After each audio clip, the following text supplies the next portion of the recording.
Hello guys, and welcome to another HTML CSS and JavaScript project tutorial.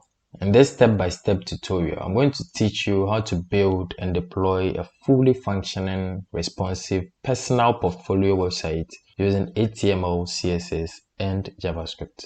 Now this is going to be feature-rich, meaning we are going to have all the necessary features that you need in a portfolio website. Okay, I'm going to walk you through the finished project in a bit, but for now let me tell you some of the things that you're going to learn in this video.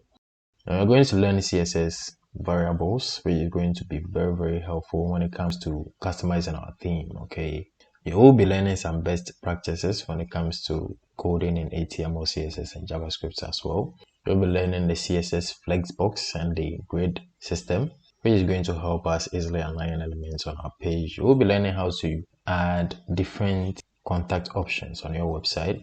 All right, now there's a lot that we are going to explore as I'm going to walk you through the finished project. So let's get into it. All right, so this is the finished project. As you can see, we have our nav bar, we have our logo, the nav menu, which is going to take us to the different parts of the website. Okay, and we have this button. It toggles the dark and the light theme, and we have a clean header section here as well with the different social media handles. So this will take us to GitHub, and we have Twitter, Dribble, and Hold. Okay, so this is very basic. All right, anyone wanting to hire us can just click this and it will bring them to contact section. Right, we are going to explore that as well. Now scrolling down, we have our about section, and notice, let me refresh this so that you notice the Animate On Scroll feature. Right here in the about section, of course, they can download our CV. All right, so that's a PDF. They can read more about us.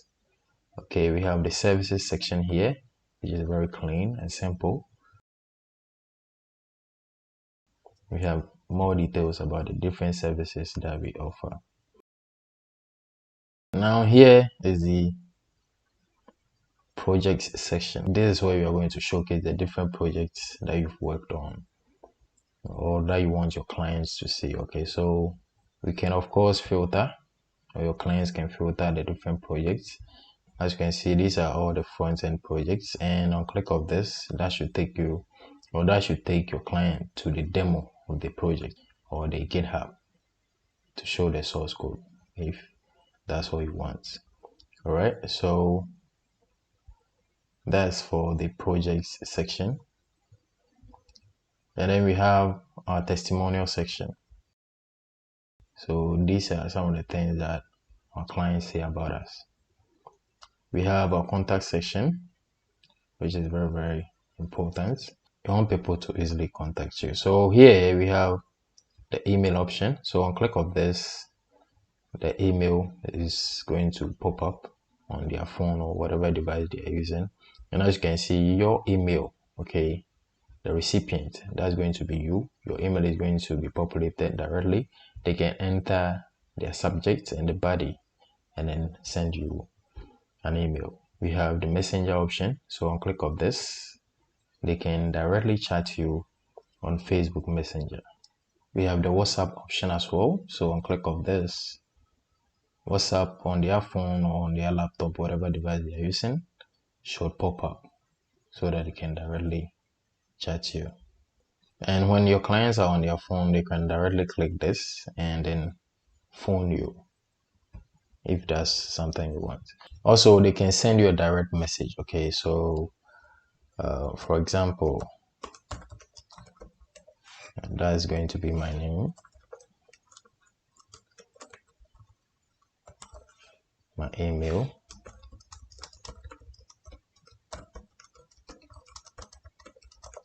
right? So that's going to be my body. I'm going to hit send, and right, the message has been submitted. Okay, so let's quickly check our email. right? So here is the email, right? So this is the name I entered, as you can see here. This is the email I entered right here, and then this is the message. And lastly, we have our footer.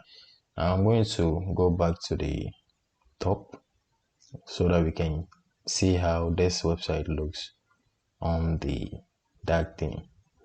All right, so everything looks amazing. You can still click these buttons to go to the different sections of the page. So we have the about section, we have the services looking clean, we have our portfolio section as well. Our testimonial section is also looking amazing, and everything is working exactly as expected.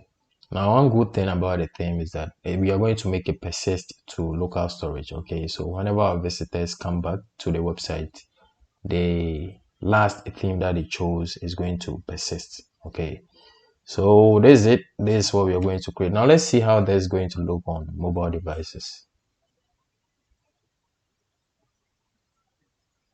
This is how our website is going to look on mobile devices.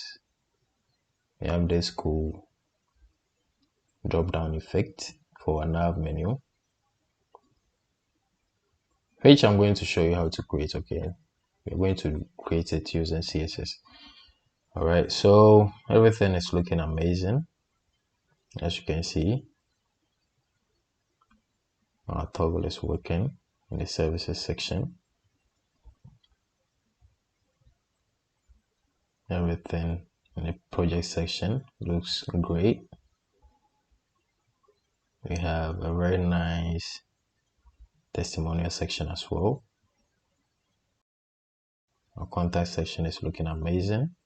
Everything is looking great. Okay, now let's go up so that we can see this on dark mode.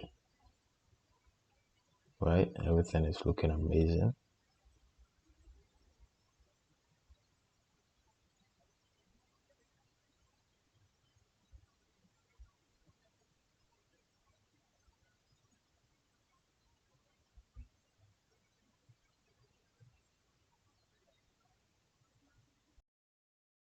All right, so this is what we are going to create in this project, and we have a lot to do, so let's get started.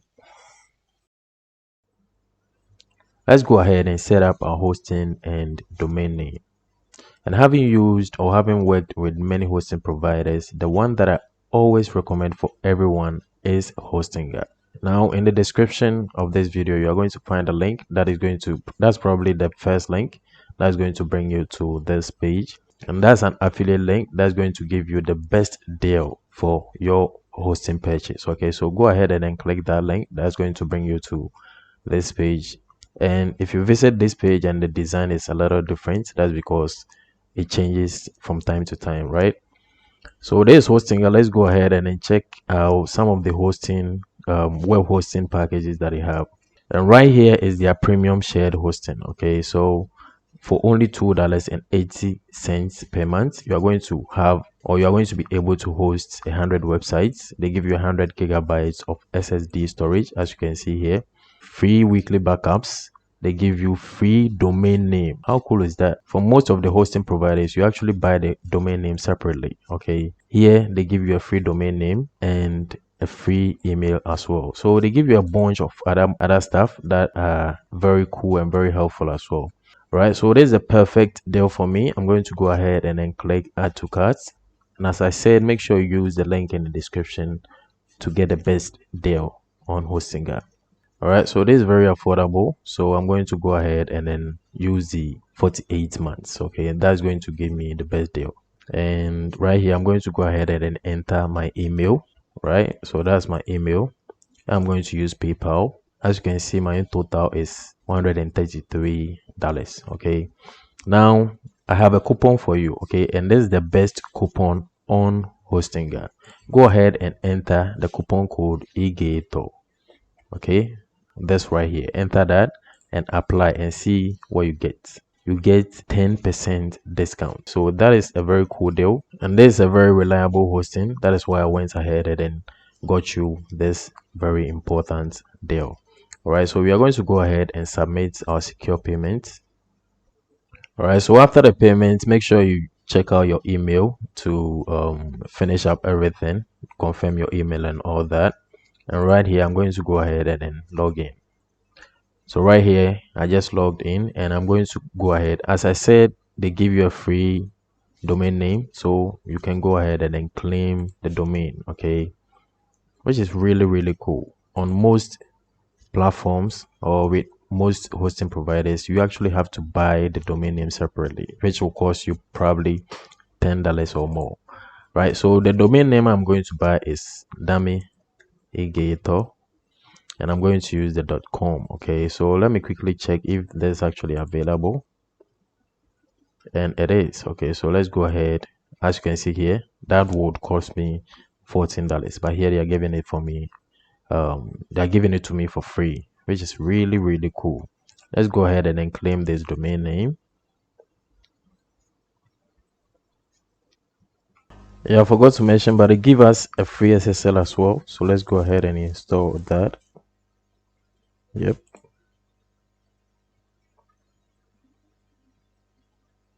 And that's installing,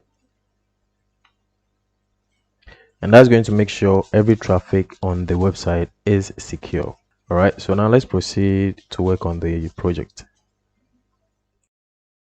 Now go ahead and create a folder wherever you want on your computer. I'm going to have mine named portfolio, and I'm going to use VS Code. So I'm going to open this folder in VS Code, right? So I'm going to right click and then open with VS Code.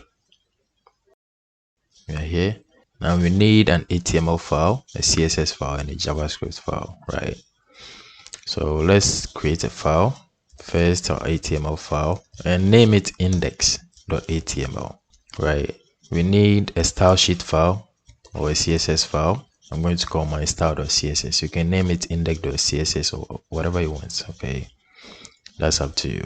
The last file is the JavaScript file. I'm going to call that index.js. Okay, so these are the 3 files we need for our project. Right, now in my HTML file, this is where we are going to start. Of course, I'm going to do doc and then tab, okay, and this is a shortcut using Emmet. Emmet comes pre-installed with VS Code, so if you're using VS Code, you can just do doc and then tab. You should get this boilerplate. If not, search Emmet, spells like this. Okay, search that in your text editor. You may have that extension there. All right, but here we are good to go. So I'm going to give our project a title. Let's name it Responsive Personal Portfolio Website,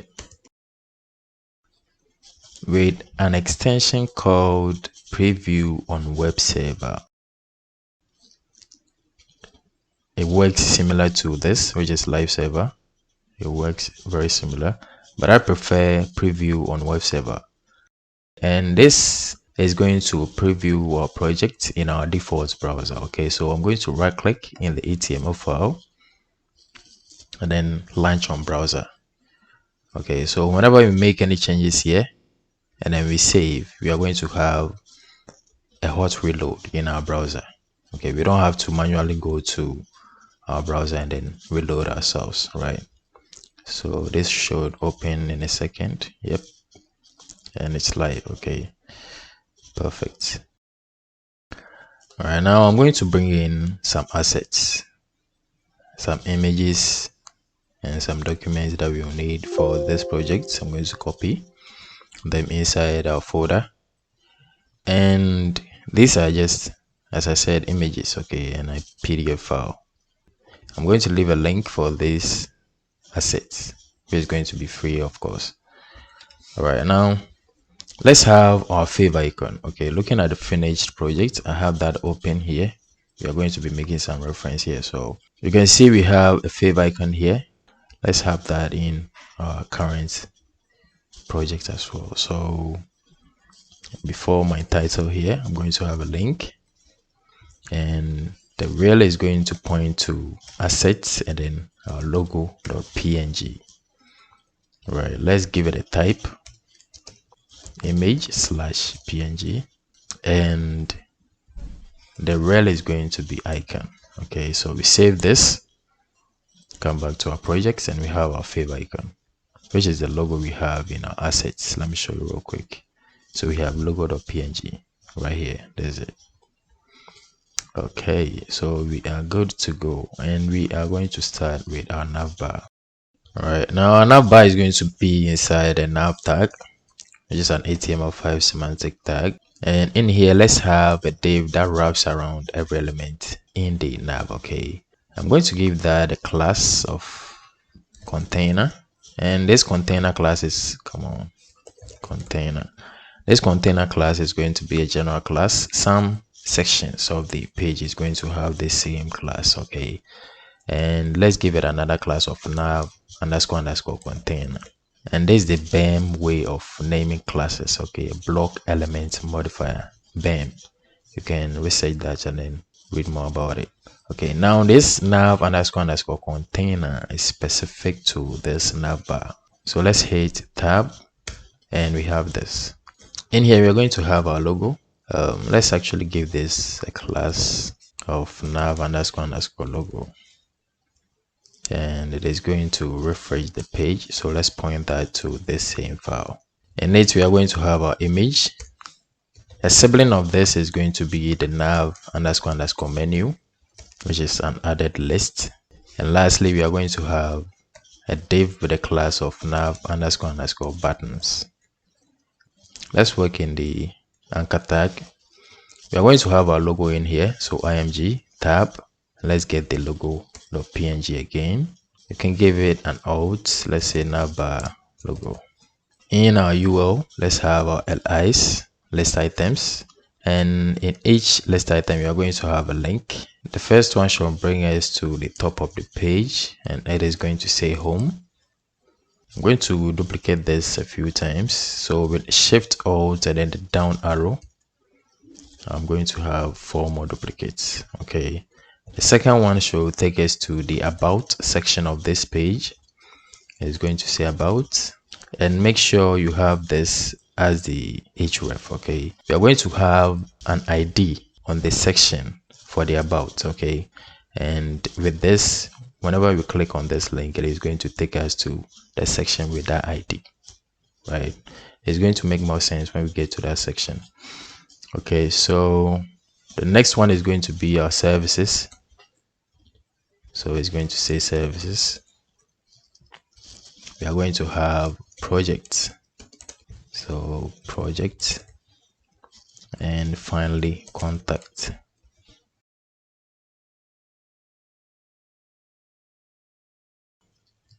And that's what we have. Cool. Now in here, in the nav buttons, we are going to have some icons. Okay, so let's go to my favorite icons library, which is Icon Scout.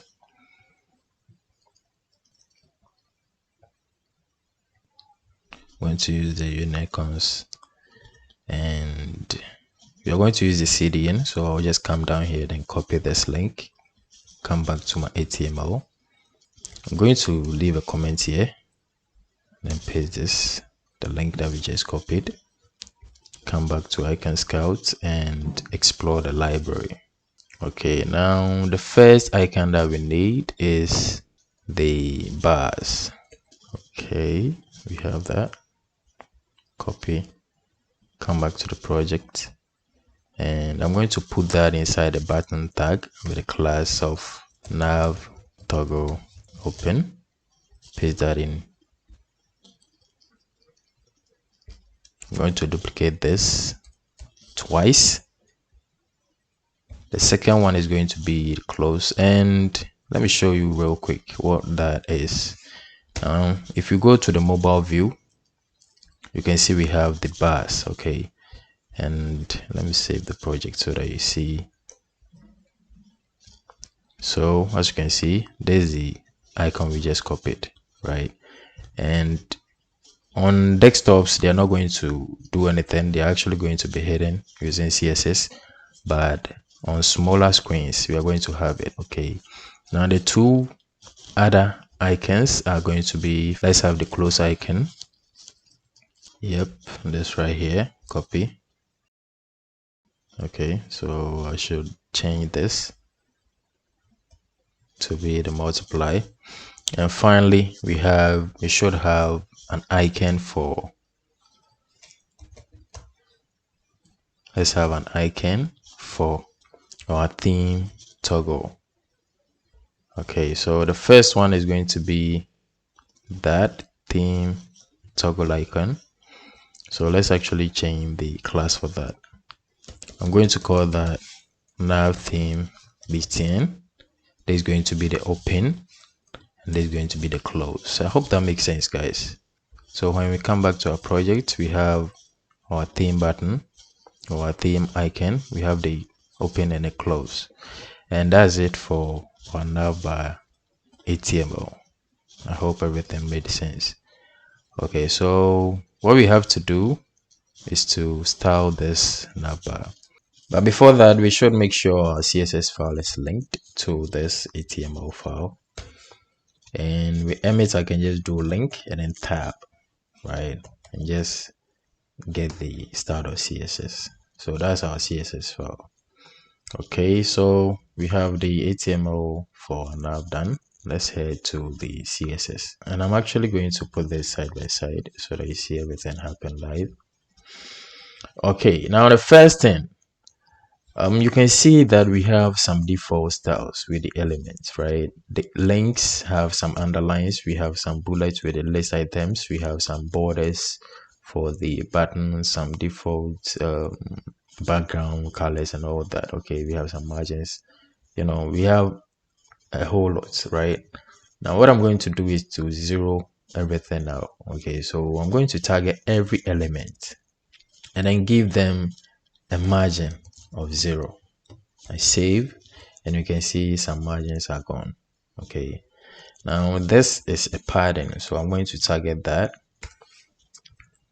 and then give it 0 as well. But I'm going to comment out the padding so that you can see how I'm going to remove the bullets. Okay, and that's with the list style. It should be none. Let's remove the underline, so text decoration should be none as well. Now you can see the border with the buttons. I'm going to set that to 0. I'm going to set outline to 0. Now the most important style that I'll have here is the box sizing. I'm going to set that to border box. Okay, and this is very important when you're creating responsive websites. Okay, it is going to make sure every style that you have on any element is boxed in.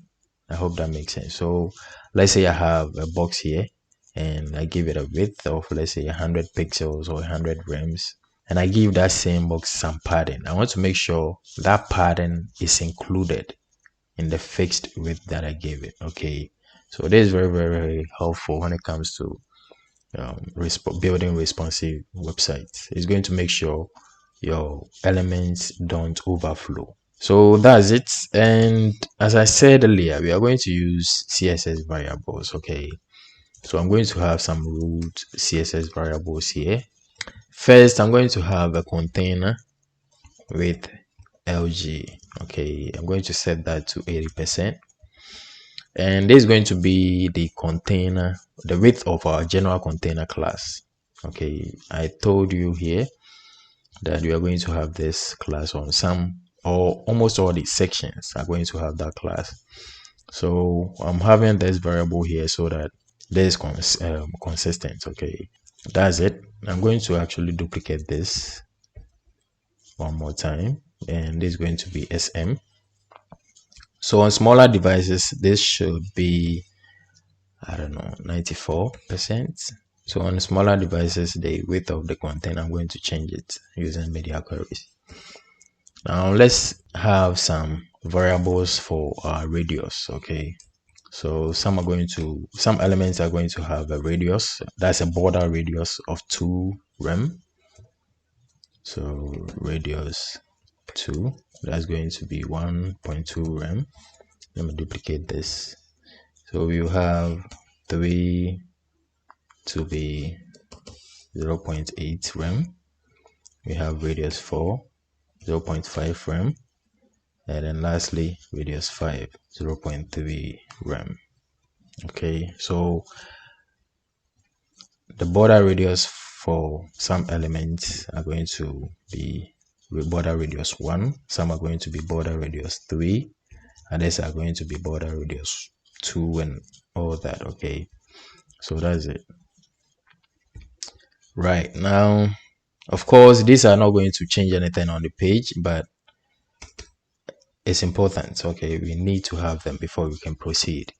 Now lastly, I'm going to have, actually not lastly, but I'm going to have a variable for our transitions. Okay, so that's going to be all.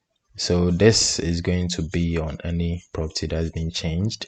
The duration is going to be 300 milliseconds and the timing function is going to be is. Now lastly, we are going to need some variables for our colors, and I'm just going to paste that. Okay, let me make this bigger so that you see everything well. And I'm actually going to explain this more when we get to the theme customization. Okay, there's hue, saturation, lightness, and we have the hue, the saturation, and the lightness. Okay, now the hue, I made that a variable as well, which is this. And my intention with that was to have some tint or the shade of the primary color in all the other colors. Okay, that was my intention. But as you can see, the saturation of all these are 0, and meaning this is actually not taking any effect or not having any effect on all of these colors. Okay, you actually, I'm going to explain more when we get to the theme customization section or the dark and light mode. So these are the variables that we need for now. We can proceed to adding some styles to our page. Okay, so I'm going to bring this back to the small size. Okay, now let's target the body, and we are going to give it a font family of Poppins. I'm going to use that for this project. So let's go to Google Fonts.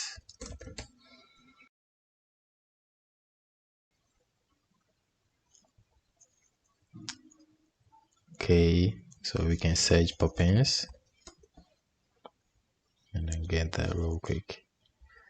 I'm going to get from the 300 font width, and as you can see, I actually have them. Okay, so you select the 300, 400, 500. Those are the regular ones, right? So the normal ones, sorry, you just grab them. I'm going to use the link. If you want, you can use the CSS, so you can just click import and then copy this, right? But I'm going to use the link. Come back to my project, go to the HTML, and I'm going to paste this in here. So let's leave a comment, and below that I'm going to paste the link I just copied. So that's my Google font added to my project, right? If you come back, you can see below this, you can just copy it. Come back here, let me make sure my project is up, and I'll just paste this. So the font family is Poppins or sans serif. Okay, so that means Poppins is the main one, but if in case it couldn't load, any sans serif fonts available should kick in. Okay, now let's proceed. I'm going to give it a background of the color gray 100, which is a variable that we have up top, which is a white color. Okay, color gray 100. I could actually make this the same as this, but then change the lightness to 100%, and this means white. Okay, this a white color, just as the hex code FFF. Yeah, I'm going to explain more about these colors when we get there. And this is how you use CSS variables. Okay, perfect. Now let's move on, and I'm going to set the color. Okay, so the text color for anything on the page should be color grid 800. I'm going to set the line height to be 1.7 and font weight to 300. All right, so we have that. I'm going to target every paragraph, every anchor tag, and every fig caption. There's actually a tag as well. I know this is getting very boring since they are not actually specific to the nav, but these are important. Okay, I'm going to set the font styles to 0.85 rem, and rem is a CSS unit. Okay, so 1 rem means 16 pixels, so 2 rems is going to be 32 pixels. And the rem unit is very good when it comes to building responsive websites, so make sure you understand them. Okay, now I'm going to get the container class, that's the general container class, and give it a width of the variable width we set up top. So in this case 80%. Okay, but of course I'm just going to use the variable, container width LG, and I'm going to set the margin on the left and the right side to be auto. Okay, so margin inline is going to be auto, so the x-axis is going to be centered. Perfect. Now let's grab every image. So every img should have a display of block, should have a width of 100%, and an object fit of cover. Perfect. And our image is crazy right now, but we are going to fix that. Okay, I'm going to target every h1, h2, h3, all our headings. Let's target them and then give them some styling. First of all, we are going to give it, I'm going to have 2 fonts. Okay, 2 font families. Now the regular text are going to use the poppins, but the headings are going to use a different font. Okay, so let's come back here to Google Fonts and then search outfit. Okay, right here. So let's search that and then grab from the, actually we can grab from the bold. Okay, or was it only the bold that I used? So you can grab from the semi bold or the bold, whatever, and I'm going to copy the link again. Okay, this link right here, and then replace that with the one we copied earlier. I'm just going to remove this and replace this. Save, and yeah, that's it. Okay, so let's come back to our project and let's use that as the font families. Okay, so the font family here is going to be outfit, and that's also a sans serif font, so that's the backup. Now the line height for our headings is going to be 1, and these are going to take effect when we actually have a heading on the page, but for now let's forget about it. Now let's target only the h1s, give them a font size of 2 rem. Let's target the h2, give them a font size of, okay, let's actually make this 2 rem, make the h1s 3 rem. So 3 rem means 3 times 16 pixels. Okay, that's 48 pixels. Now the font weight for the h1 is going to be 800, and when you look at that, that is the extra bold. Now we are going to have some buttons on the page, and we can have the styles for those right now. And so whenever we have any elements, we add the btn class, this style should kick in. Right now they are going to have a background of color gray 200, a text color of color gray 900, a font weight of 500. They are going to be displayed inline block. They are going to have a padding of 1 rem, 2, So 1 rem for the top and bottom, and then 2.5 rem for the left and right. Border radius of the radius 3, which is a variable up top. So that's going to be 0.8 rem. That's the border radius we are giving to our buttons. Let's give them a width of fit content, and then the cursor of pointer, okay, so that they look clickable or they appear clickable. Let's actually give them a transition. We are going to have some hover styles, so let's give them a transition of the variable transition that we have up top. Some buttons are going to be small, so we are going to have another class of SM on them. Looking at the finished projects, you can see the buttons here are smaller, okay, and that's the SM class. I'm just making reference since we can't actually see anything happen on the page right now, okay. These are general classes. We are going to target the specific elements on the page real soon. All right, now any BTN class with another class of SM should have a padding of 0.4 rem for the top and bottom, and 1 rem for the left and right. Okay, so by default, the BTN class has a padding of 1 rem 2.5, but if any button has another class of SM, this is going to be the actual padding, if that makes sense. Now the font weight is going to be 400, and the border radius is going to be the border radius 4. Now let's target any BTN with another class of primary. That's going to be a different background, so color primary, and the text color is going to be, let's just make it white. Okay, I don't want it to change color when we get to the black or the dark theme. That's why I'm setting it to a fixed color. Oh, that's why I'm not using a variable. So on hover of any button, I want the background to be color gray 900, and the text color should be color gray 100. Okay, that's for our buttons. Now lastly, let's have some styles for our sections. Okay, the different sections that we are going to have. So we have the about section, the services section. These are going to be inside of a section tag. Okay, so let's target those sections and then give them some styling. Now section, every section tag should have a padding of 9 rem for the top and bottom, and then 0 for the left and right.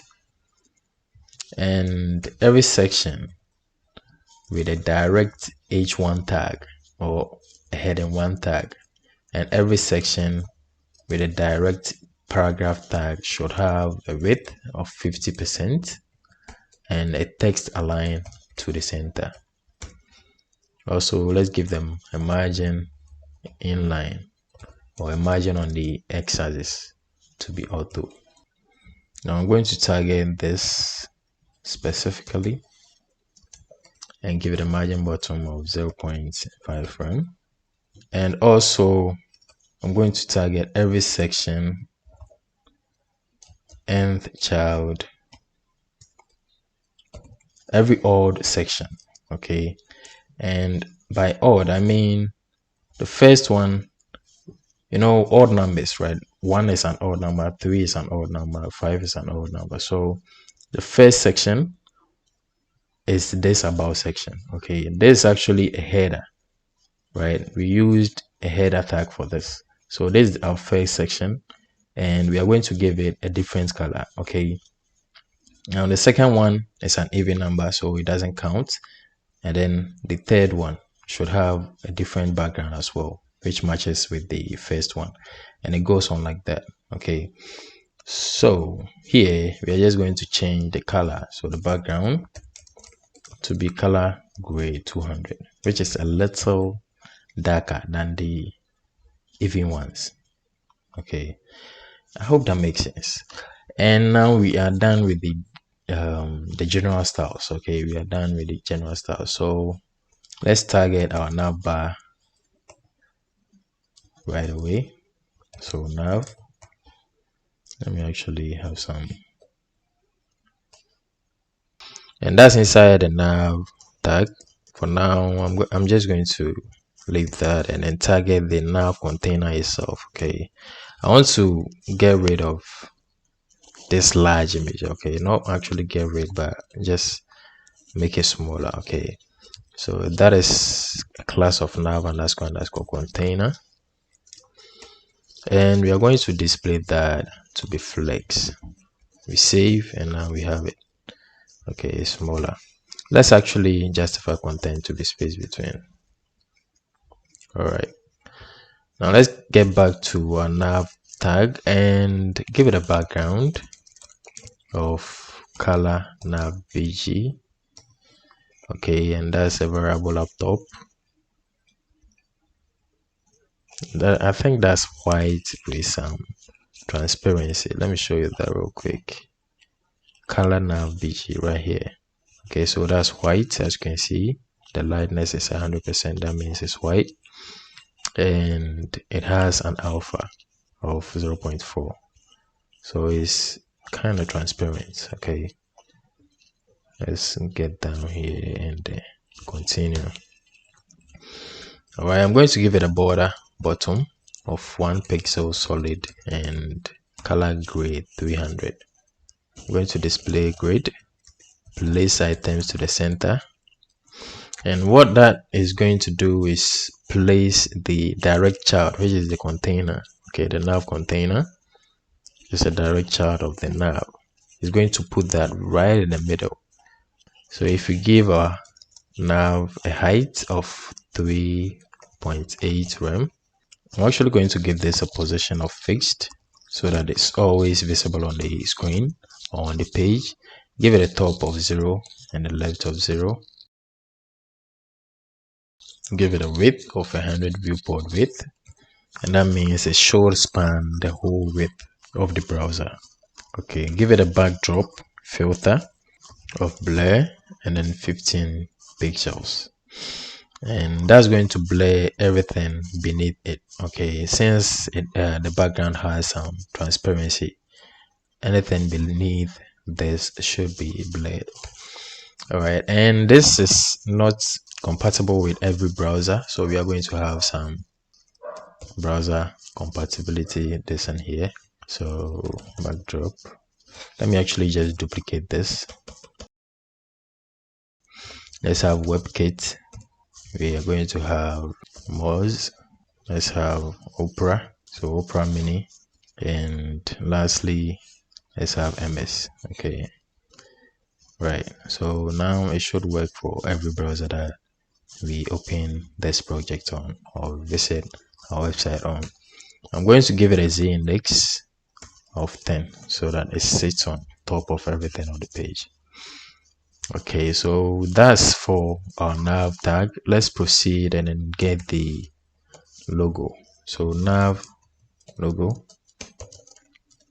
I'm going to give that a width of 2.4 rem. I'm going to give it an aspect ratio of 1:1 since this is a perfect square, and then let's actually give it a border radius of 50% and an overflow of heading. Come on, overflow heading. Let's see, aspect ratio, border radius. Okay, it's because of this. Once we adjust this, everything should be fine. So let's target the nav menu, which is the on other list right here. Okay, this nav menu that has the links. Okay, let's target that and then display flex. I'm going to align items to the center and leave a gap of 3 rem between the list items, and that's what we have. Perfect. All right, now I'm actually going to target the links. You know, the nav menu has links inside of them. I'm going to target them and then give them a color of color gray 900. All right, now looking at the nav bar, as I said earlier, these two buttons or these two icons are not going to be visible on the desktop. They are only going to be used on the mobile or the smaller screens. Okay, so let's get rid of them here. So that's the Nav Toggle open, and the Nav Toggle close buttons. Okay, let me show you real quick. Right, these two buttons, we are going to display them none for now. So let's display none. We save and they are gone. Okay, now let's target the button here, which is going to be the theme button. That's Nav theme btn, and let's give that a color of color gray 900. Let's remove the background, and the font size is going to be 1.4 rem, and let's set the cursor to be pointer so that it looks clickable. Good, perfect. And I think that is all for our nav. Okay, that is all for our nav bar. All right, so we can move on to the next section of the page, and that's going to be this header section. Okay, so let's get back to our HTML. I'm actually going to leave a comment and of nav.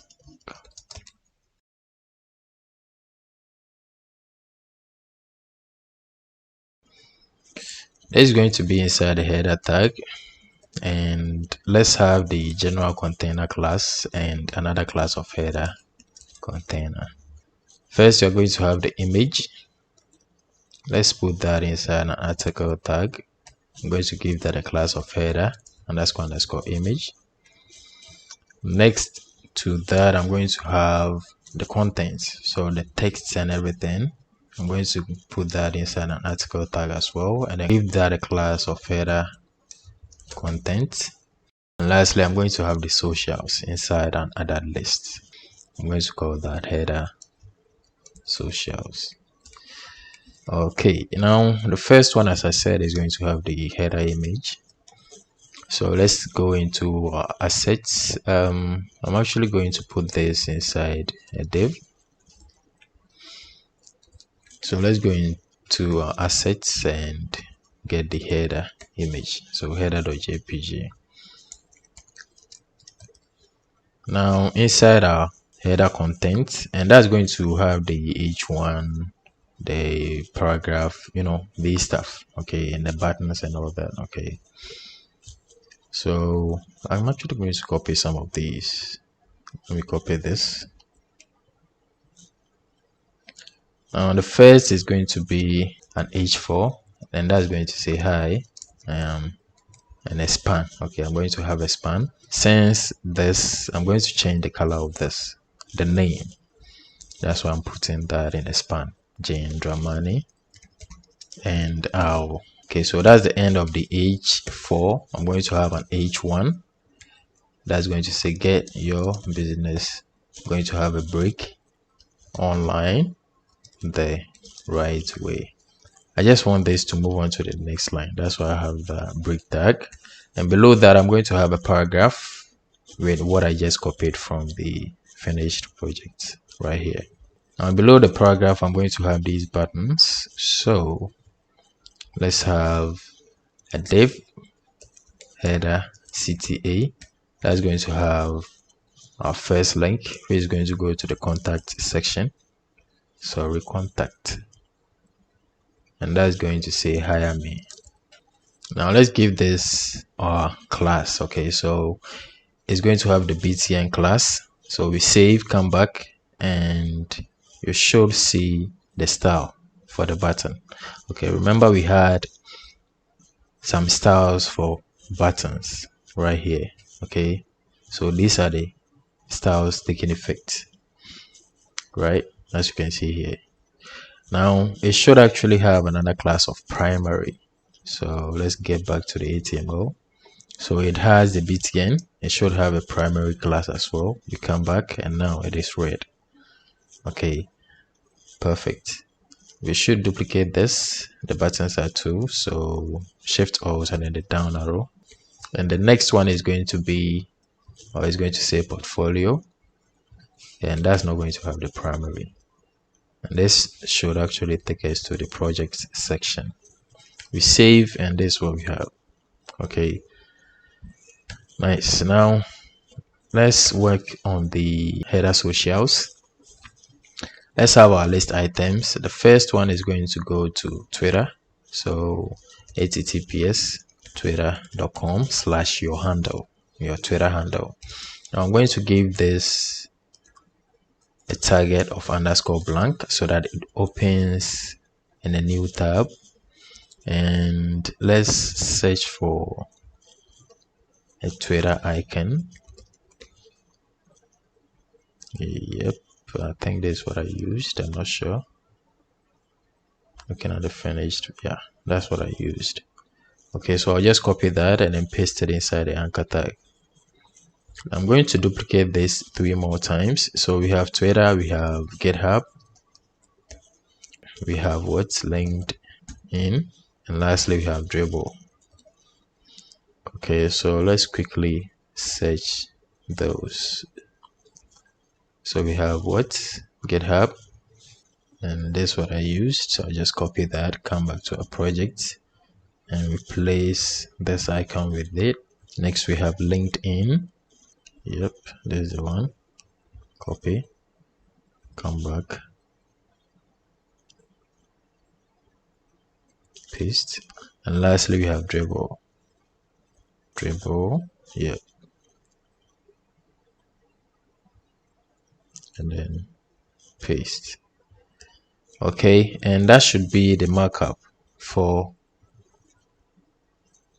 yep, everything is here, and that's all for the markup for our header section. Okay, so we can move on to give this some styling, but before that let me copy this comment, come down here, paste it, and this is going to be the end of the header section or the header. Perfect. Now let's give this some styling. Come down here, I'm actually going to copy the comment here as well, paste it, and actually give this some spacing.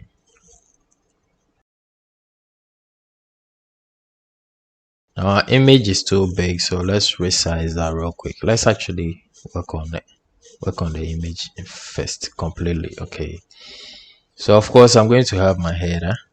I'll work on that. I'm going to have my header container. I'm going to work on that as well, but now I want to get the header image. Okay, and give that a width of 14 rem. Perfect. I'm going to have an aspect ratio, and there's not going to be 1:1, but 3:4. I'm going to set the overflow to be hidden, so now you can see the aspect ratio well. I'm going to give it a maximum height, so in case your image is too long, I'm going to give it a maximum height so that it doesn't get ridiculous. 17 rem, and I'm going to center it horizontally, so margin inline of auto, border radius of 7 rem for the top left, 7 rem for the top right, and I'm going to use variables for the bottom right and the bottom left. Okay, so that's going to be radius 2 for the bottom right, and there's going to be radius 2 as well.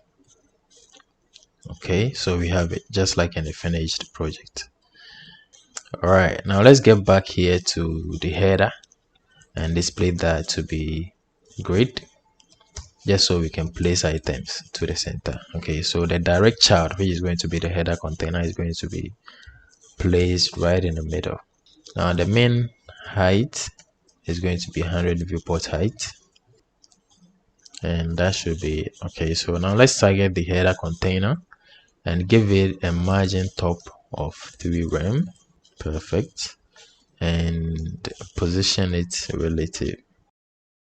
Now we can move on to the header content. Actually, you know what, in case your image, I know of course the whole purpose of this project is for you to make your changes and then use this, right? So I'm actually going to give a header image, the img tag itself, I'm going to give that a height of 100%. Okay, so in case your image is too small, it actually expands to fit the div that wraps around the image. Okay, I hope that makes sense. Right, now let's target the header content, and I'm going to text align everything to the center. I'm going to give some space between that and the image, so margin top of 2 rem should be good. I'm going to give it a width of 40 rem. As you can see, the paragraph is spanning the whole container, which is not good. So 40 is good. So margin inline of auto. All right, now let's target the h4. So header content, and then the h4, which has the name, right? I'm going to give that margin bottom of 0.7 rem.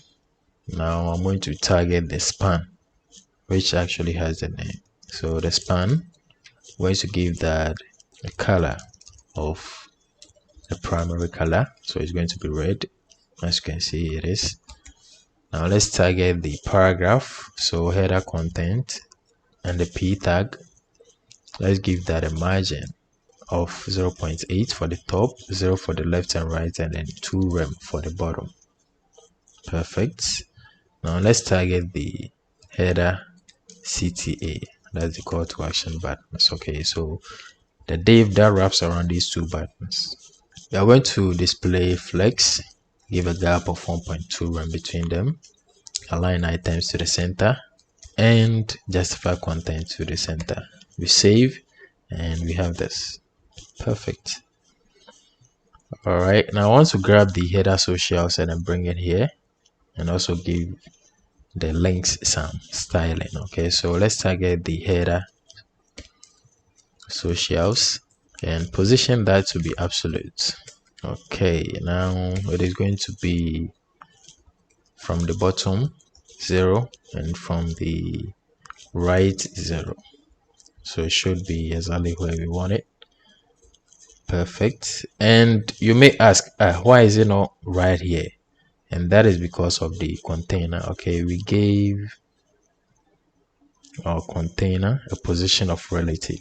Okay, so if I should remove this, it's going to come right here. Okay, but because it is relative, the absolute position should be relative to the container. Okay, if that makes sense. So header socials, let's actually display that. Let me bring this to the left. We are going to display this to be flex, and the flex direction, of course, is going to be column. I'm going to give a gap of 1.1 rem between them. Okay, now let's grab the links and give them a background of 200. The text color, in this case the icons, are going to be 900. The padding of 0.5 rem, display of inline block, and let's see, I'm going to give them a border radius of radius 4. We save. This is what we have. Perfect. Let's have some hover effects for them. So header socials A over. I'm going to give them background of color primary. The text color is going to be white, and let's see so far. Now as you can see, the change is too fast, so we should have a transition, and we are going to use the transition variable. So now we have a smooth hover effect. Now on hover, I want them to shift a little bit to the left. Okay, so we are going to use the transform. So I'm going to transform and then translate negative 0.5 rem. Okay, so on hover, we have that. And that's all for our header. We can move on to the next section, which is going to be the about section. And I think, what is wrong? I actually think that's the height. Okay, the height of the image is a little, let's see, this should be maximum height. Okay, yeah, now it matches the finished project. I'm going to have a section with a class of about and an ID of about. Okay, and this ID is very important because we have hash about here, and on click of this link it should bring us down to the section with the ID of about. Okay, so make sure you have that here. Right now in here, of course, we are going to have the container class that wraps around everything, and let's give this a specific container class as well. So about container. Now in here we are going to have our image, so let's have a div with a class of about image, and next to that we are going to have another div about details, right? So it's like left and right if you look at the finished project right here. So we have the left side, which is the image, and the details on the right side. So let's have our image. So about JPG, I'm going to say about image, and for the details we are first going to have an h1 that's going to say about me. Let's have a div for the cards. Okay, so about underscore cards. Now each card is going to be inside an article tag with a class of about card. Each card is going to have an icon, and let's just say a word. Let's see what we get. All right, so we can use this. Let me see. Yep, we can use that for the first one. So we have an icon, an h4 that's going to say experience, and then a small tag. So I have 8 plus years of experience. All right, so this is one card. I can duplicate this twice, and the second one is going to be projects. So let's say about 220 plus completed projects. The last one is going to be clients, worldwide clients. Okay, perfect. Now I'm going to go ahead and then change the icons real quick. Okay, I'm going to use this icon for the second one, and for the third one I'm going to type users, and yeah, I'm going to use this for the third one. We save. Let's come back to our projects, and yeah, that's what we have. Now we are going to have some paragraphs as well. That's the about cards. Beneath that we are going to have some paragraphs. The first one, let me just copy this from the finished project. That's the first paragraph, and the second paragraph, you can have as many paragraphs here as you want. Okay, it's going to be your own about section. So I don't know about you, what you've accomplished. Okay, and lastly we are going to have a link that's going to download our CV. Okay, so our href is going to point to the resume, and let's give this a class of btn and the primary class as well. So make sure you add the download attribute, and lastly I'm going to set target to be blank. So let's say download CV, and actually I'm going to have an icon, a download icon next to, so let's say download. Yeah, this is good. Copy and then paste it. So I think our about section, or the markup for our about section, is done. Copy this, paste, and this is going to be the end of about. Let's copy this, comment. Let me leave some more space. And there's going to be the about section.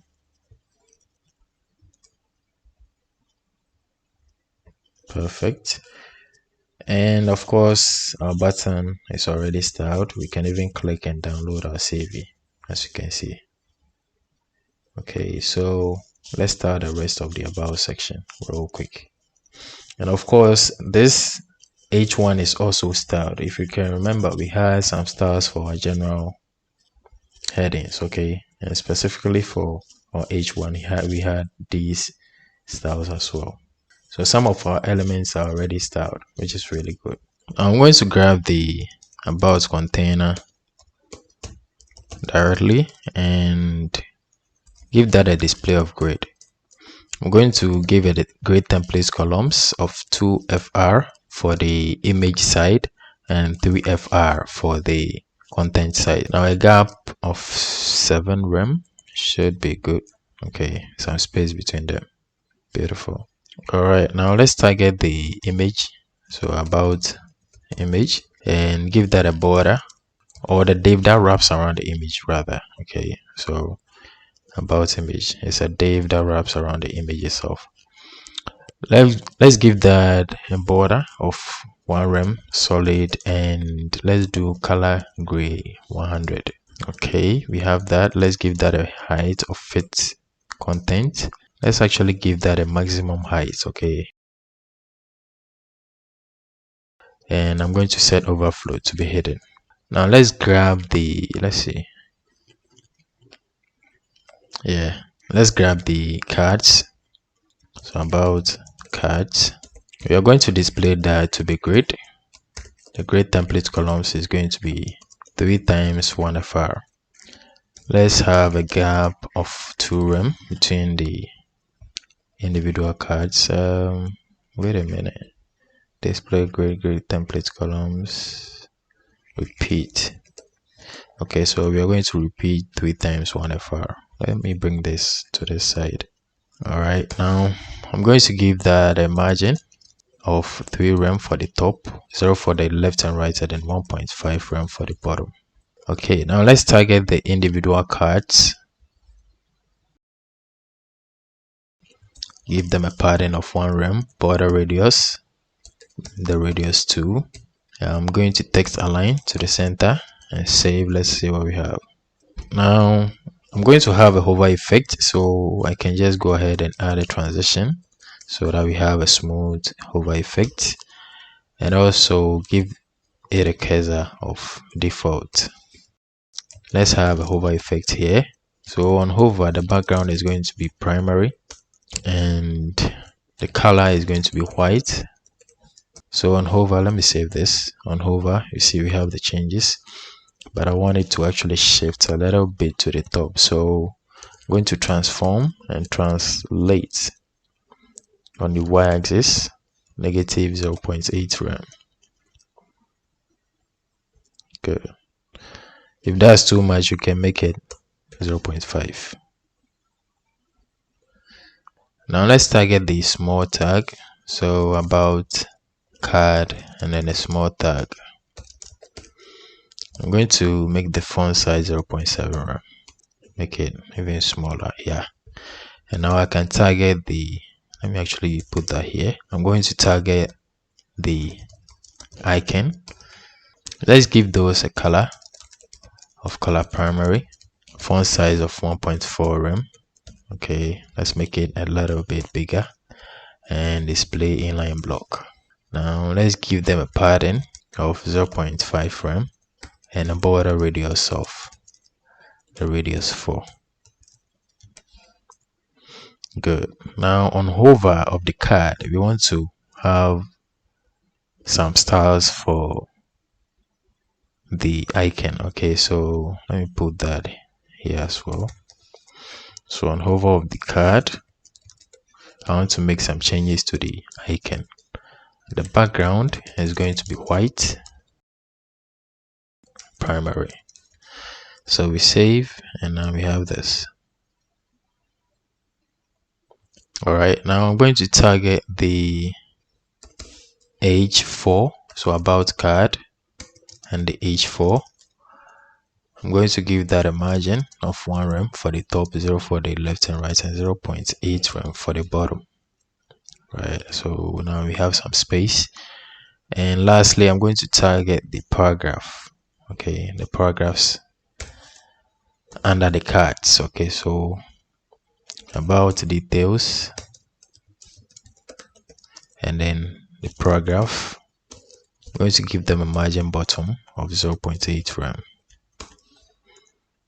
Okay, lastly, I'm going to target the download button right here, and that is about details btn.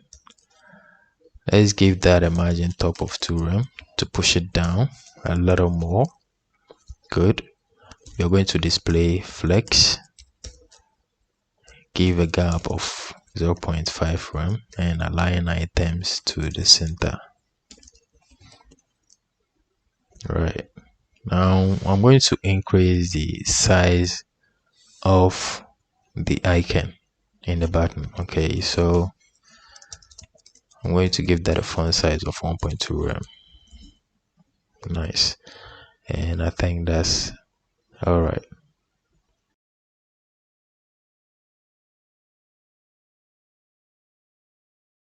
Perfect. Okay, so that is it for the about section. Now we can, of course, here I don't think I even tested this. Right, so they should open in new tabs. Okay, so let's move on. This should bring us to the about, and it is too fast. Okay, it's too sudden, it's not smooth. Okay, so what I'm going to do is come up here and target the HTML tag and change the scroll behavior to be smooth. Okay, and now we smoothly scroll to the about section. So let's have a section with a class of services and an ID of services as well. Services, yeah. Okay, remember to give it the ID so that on click of the link here, you can be taken to this section with the ID that matches the hashtag. A direct chart of this, we are going to have an H1 that will say services and a paragraph. Okay, let's just do, you know what, let me just copy from the finished project, just some random text, but of course you're going to have something meaningful there. All right, and paste that. Good. Below that, we are going to have our container, so a div with a class of container and another class of services container, which is going to be specific to this section. You can see we have a left and a right side, right? So this is going to be the left side and this is going to be the right side. So let's have an other list with a class of services underscore left, and an article with a class of services underscore, come on, can't spell services, underscore right. Okay, now let's work on the left. Of course, we will need some list items, and let's actually give them a class of services. Interesting. Item, and inside that, from the finished project, you can see we have an icon on the left side, and I think there's a heading 4, I'm not sure about, or heading 3. So let's have an icon. Let's actually put that in a span, and let's grab, let's see, let's grab something from, so if you're going to say UI UX, okay, for instance, if there's going to be UI UX service that you're going to provide, of course you may want to change the icon, right? But in this case, I'm just going to use this. It's not exactly what I used earlier, but it should do the work. And let's have a div that wraps around the h3, and the paragraph, the small paragraph. In this case, it says 14 projects. That's for our first list item. We can just duplicate this twice to get the other ones. Now the second one is going to be backend, and that's going to be, let's say 11 projects. This is going to be full stack. Let's do 28. Sorry. Now for the right side, let's have an H3 that says front end development. Okay, that's one service, and my intention is to add some JavaScript so that on click of any of these list items, okay, it shows some detailed explanation of the kind of service that we offer, right? So first we are going to have some paragraph, and let me actually copy this from the finished project. We are going to use JavaScript to generate this dynamically, right? But for now, I'm just going to copy. Let's have one more paragraph. I'm going to copy this one. There's just some random text. Of course, you are going to have something meaningful there. And lastly, this one. Copy and then paste. And that is it for our services. Okay, this is the markup we need for our services section. Let me copy this comment and then paste that down here. So end of services. Good. Now let's move on to the CSS. I'm actually going to make this smaller again. Maybe the other way down. Let me actually copy the comment. Services.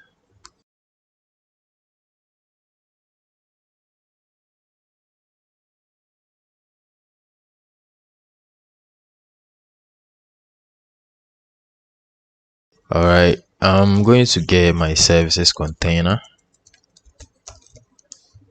Services underscore container, and I'm going to display that grid.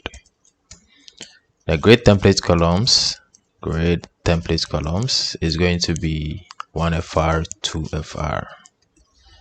Okay, so if we divide this into 3, 1 is going to be the left side, and 2 columns is going to be the right side, if that makes sense. Now I'm going to give a gap of 6 from between them and push it down from the subheading that we have here, right? So that we have some space. Okay, so we'll give it a margin top of 4 rem. Now we have some styles for this H1 and this paragraph tag that we have. Okay, we gave those some styles at the beginning of the CSS right here. Okay, so every direct H1 should have a margin bottom. Okay, and right here we gave them some styling. Their text aligned to the center with width of 50% and all that. Good. Now let's move on and get the left side. So services left. I'm going to display flex. The flex direction is going to be column and have a gap of 1 rem between them. These elements right here. Let me get the LIs. So services left, LI. I'm going to display flex, a gap of 1.5 rem, align items to the center, border of 1 pixel solid. I'm going to use the color gray 300, and let's see what we have. Good. I'm going to have a border radius of 0.4 rem. Actually, you know what, I can just use the variable radius 4 or 3. Let's use the 3. Let me actually come up here and see the value for I'm going to use the 4 instead. 3 is too much. Okay, so border radius 4. I'm going to give it a padding of 1.5 rem. Set the cursor to be pointer so that it looks clickable. Okay, so this is what we have.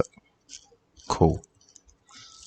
Now on click of any of these, we want to add an active class, and we're going to do that using JavaScript, right? But for now, we should have the styles on hover, and for any active class on it, we want to just change the background. Okay, color, let's make it 200, of course.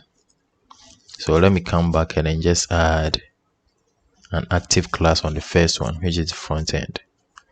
So the LI already has a class of services item. Let me give it an active class as well. Good. So now you can see it has a slightly different background. Good. Now I'm going to grab the span, which has the icon.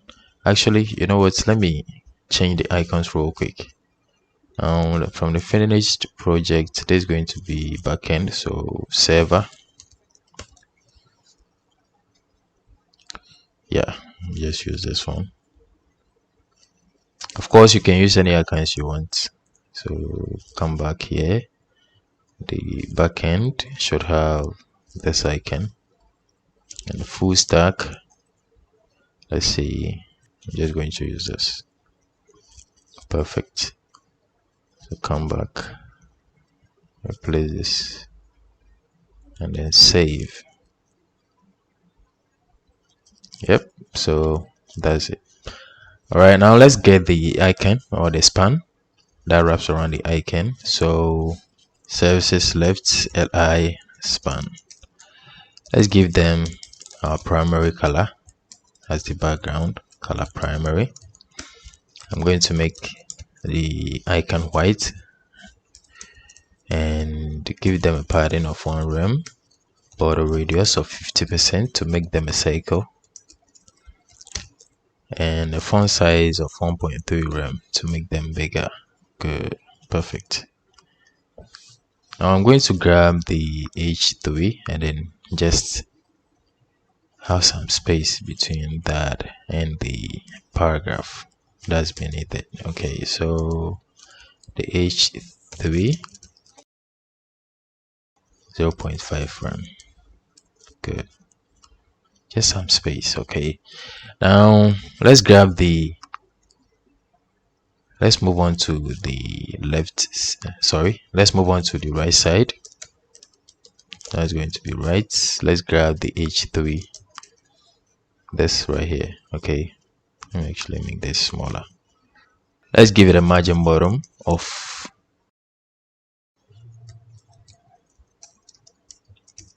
let me actually have some styles for our right side.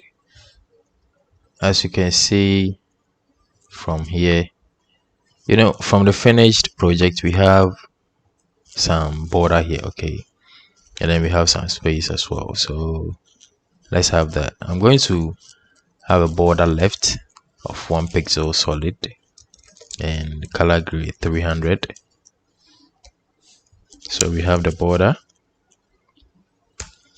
but we are going to give it a padding, okay, of the same distance from here to here.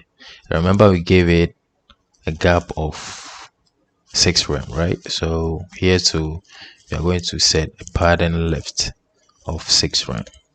We save. Perfect. Now let's grab the, actually, you know what, I'm going to put this down and actually make this 1.5 rem. All right, now let's get the paragraph set and have some space between them as well. So services right and then a paragraph inside of it.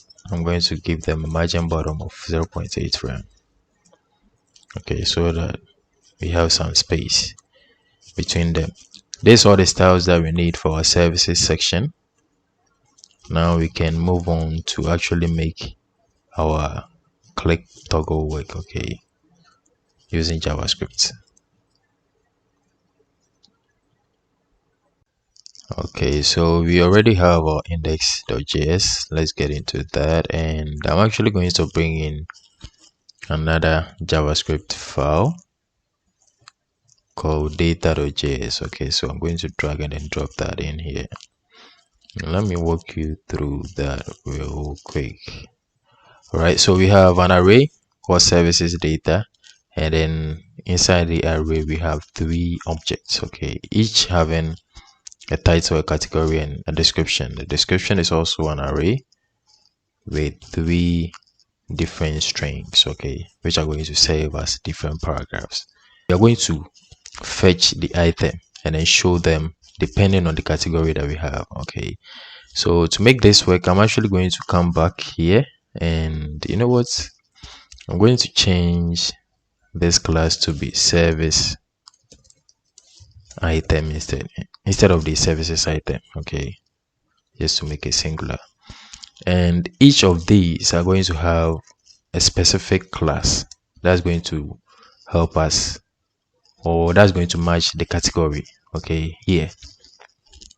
So the first one, that's right after the first class, so this should be the second class that we give it before the active. Okay, so the first one is going to be front end. So the second service item is going to have another class of backend, and lastly we are going to have full stack.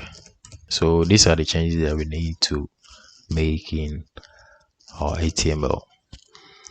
All right, so of course we should link our JavaScript files. First we need to link the data.js. okay, so script source, and this is going to be data.js. Duplicate this, and we need the index.js as well. Let me leave a comment here. All right, first thing first, I want to grab, these are basically buttons, okay, that we are going to be clicking on. So I want to grab them, and on click of them I want to grab the class, okay, that's specific to this particular list item, and then with that class I'm going to run a function that's going to fetch the details, okay, if that makes sense. So let's get the services buttons. Let me actually spell that out, and that's going to be document. I'm going to select all of them, so I'm going to use query selector all, and they all have a class of service underscore item. And also I'm going to grab the right side. That's where we are going to show the details of the particular service. So service details, and that's going to be query selector, and that's the services right. Now let's check out I'm going to log our services buttons in the console so that we see what we get. Okay, and we have a node list of three, or the three list items, right? So we are going to, as I said, we are going to add an event listener on each of them, and then on click of them you run a particular function to get the data from this array. Okay, so the services buttons, we are going to run a for each loop. Let's call each of them item, and for each of them we want to, so item.add event listener, we want to add an event listener. There's going to be a click event, and then on click of any of them we want to run a function. We want to get the class of the item we clicked on. Okay, we want to know which item we clicked, so let's get the class of the second, or let's get the second class in the item. Remember, all of them have the same first class, but the second class is different. Okay, this is front end, back end, and then full stack. So we are going to use the second class to determine which of them you are clicking on. All right, so I'm going to have a constant here. Let's call the service class, and that's going to be the item class list. This is actually going to be an array, okay, of the classes that we have. So let's just, for now, let's log that in the console, okay, so that we see what's happening. So if I show, let's check out the console, make this bigger. So if I should click on the second one, so you can see we have service item and then backend, okay, which is an array. So what I'm going to do is to grab the second one, which is 1. So if I should get back here and then click on the backend, I get backend as the class. Okay, if I should click on the full stack, I get full stack. Here I'm going to get front end, right? If that makes sense. So we are going to use that to fetch the particular detail using the categories that we have here. Okay, so we have front end, back end, and then full stack, right? So back here, we are going to run a function. Let's have a function called getService, and in here let's have a parameter of category, which here we are actually going to get from here. Okay, we're going to pass that in. I'm going to have a constant called details, and we are going to loop through our array in here. That's the services data. Okay, we are going to loop through that array. So we are going to use the find and then get that particular item that we clicked on. Okay, so category should be equal to the category that we passed in. Okay, if that makes sense. This should be a function. Okay, so we get that item, and for now let's just console log the details. All right, so down here let's use the get service and pass in the service class. Okay, so if I should come here and then click this, let me open the console. So if I should click full stack, we get this. Okay, and as you can see, that has the full stack and everything. If I should click front end, we're going to get the front end. Okay, which is what we want. All right, so once we do that, we can go ahead and add that to the right side right here. Okay, we can display it. Okay, so the services details, which is the right side, we already got that. We are going to say the inner HTML should be equal to, and we are going to use template literal here. First we have the h3, which is going to say the title. Okay, and with template literal, let's go details.title, and the next thing is going to be, let me actually put this on another line. The next thing is going to be the paragraphs. Now on the paragraphs, or the description, is actually an array. Okay, the description, as you can see here, is actually an array, so we can loop through, and then each of them is going to be in a p tag or a paragraph tag. Okay, so that's the details dot description. We are going to map through that, and for each paragraph I'm going to show a p tag, show our paragraph, and then close the p tag. All right, so on click of this, of course we want to use the get service and then pass in the service class. Okay, so let's get back. I don't know why I deleted that, but when we click this, as you can see, our right side changes. Okay, so we are actually fetching from the data, from the data.js right here. We're actually fetching what we have here. Okay, but now you can see we have some commas, and to take care of that, I'm going to use the .join. Okay, so now everything should be working exactly as expected. Okay, now of course the one that we click on should have the active class, okay, so that the styles can be on that one. All right, so what we are going to do is to when we click on any of them, we want to get the item and then add an active class to the class list. Okay, but that's going to give us a problem. All of them now have the active class, and this is something we don't want. Okay, so let's actually create another function that's going to remove the active class. Okay, so that's the name of the function, and this is going to be very simple. we are just going to loop through them once again, and for each of them, for each of them we are going to remove the active class.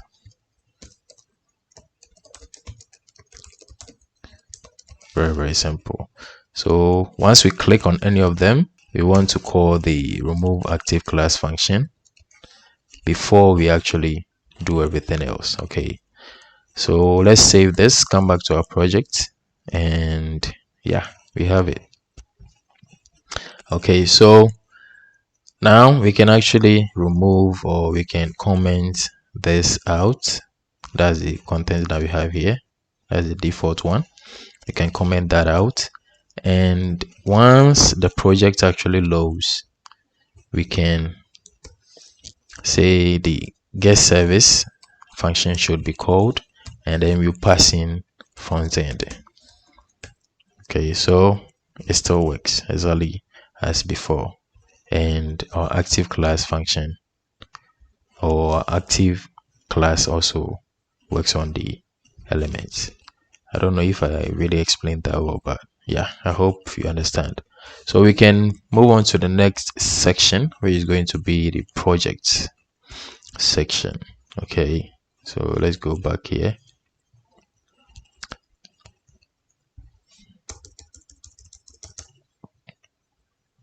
All right, now the next section is the project section. Let's give that a class of projects and an ID of projects as well. Let's have our H1 recent projects. Of course, you can give it any title you want and a paragraph. I'm just going to copy from the finished project. Yeah, paste that.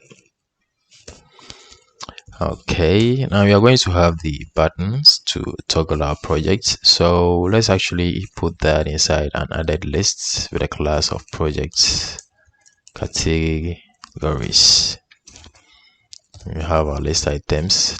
The first is going to say all. Let's just duplicate this 3 more times. We will have front end, we will have back end, and then full stack. Perfect. Now below the unadded list, we are going to have our container class, and then project container. Each of our projects is going to be inside an article tag with a class of project, and of course we are going to have our thumbnail or the project image. Let's put that inside a div. Let's call that project underscore image, and we have our image tag. Let's go into our assets and grab our first project.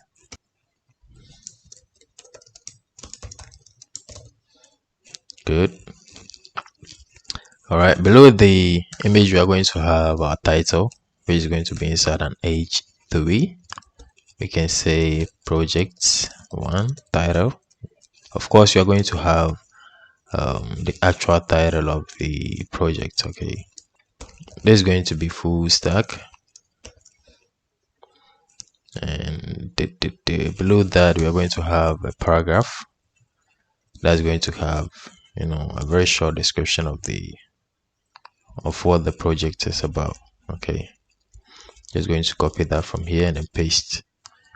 Lastly, we are going to have some links. The first one going to take us, but before that, let me actually wrap that inside a div. Let's call that project CTA, call to action. Okay, the first one is going to take us to the demo of the project.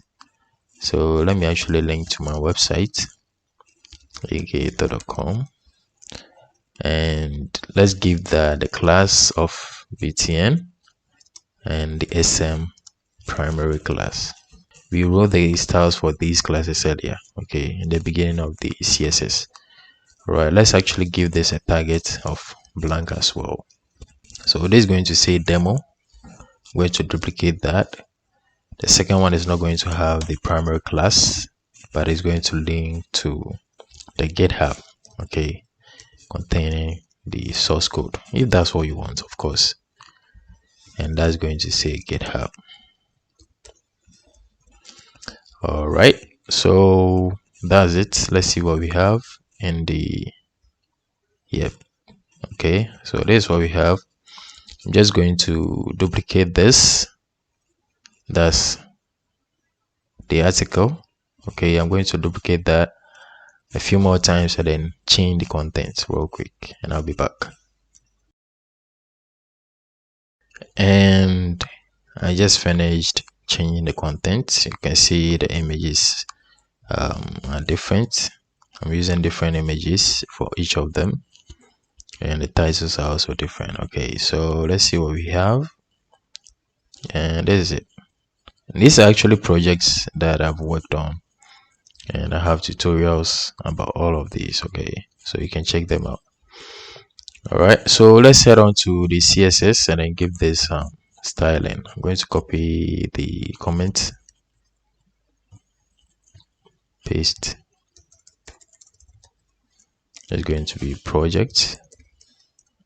Good. Make this smaller. All right, so I'm going to grab the project categories. Okay, I'm going to display them flex. This is what I'm styling. This right here. So I display flex, and that's what we have. Good. Give them a gap of 1 rem. Justify content to the center. Align items to the center. We save, and we have this. I'm going to push it down with margin. Let me actually give it 4 rem for the top, 0 for the left and right, and then 2.5 rem for the bottom. Good space there. And I'm going to set flex wrap to be wrap. So even on small screens, they're not going to overflow. Right, now let's get the individual items. So project categories li. Let's give them the background color gray 100. Okay, that's white. Padding of 0.6 rem for the top and bottom, and then 1.5 for the left and right. Border radius of radius 4, and font weight of 500. Let me give it a font size of 0.8. Cursor, I want it to look clickable, and I'm going to have some hover effects, so let's give it a transition as well. Let's move on to actually have the hover effect. So categories, hover effect. I want the background to be color primary and the text color to be color white. Okay, so on hover we have that. I'm actually going to put an active class. I'm going to put an active class on the first one right here. So active. Okay, so we now have the active class. I should save this. We have the active class. I'm actually going to make sure the red background also applies to the active class as well. So if you have any active class, then you should have that style. Active. The active class should come here instead. Good. All right, so now we should categories active. Yeah, perfect. All right, so now let's proceed. Let's continue, and I'm going to get the project container, and that has the individual projects, right? Let's display grid. The grid template columns. The grid template columns is going to be repeat. We are going to use the auto fill min max. So 18 rem is going to be the minimum, and then 1 fr. Let's have some gap. 3.5 rem should be good. Now let's move on to the individual project. So a class, we give them a class of project. Let's give them a background, color gray 100, padding of 1.4 rem, border radius of radius 2. We are going to give it some hover effect, so let's give it a transition of the variable transition. All right, so on hover,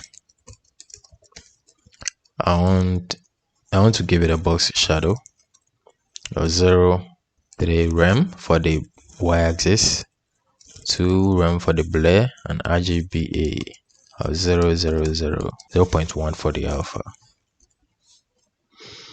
Good. Now let's actually target the image. That's the thumbnail. So project underscore image, and I'm going to give it a height of auto, but I'm going to give it a maximum height of 12 rem. In case your image is going to be longer than this, you can change this. Give it a margin bottom of 1.5 rem and a border radius of radius 4, and set overflow to be hidden. We save and we have this.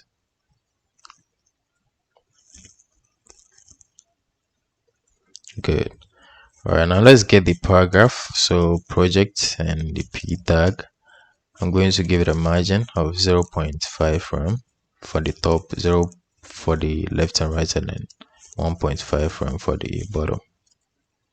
Now let me get the div that wraps around the buttons or the links. Okay, so we gave that a class of project CTA. Going to display flex gap 1 rem and margin bottom of 1 rem. So we are done with the styles for the project section. Okay, the only thing remaining is to actually be able to filter these out, and we are going to use a library called Mixitup for this.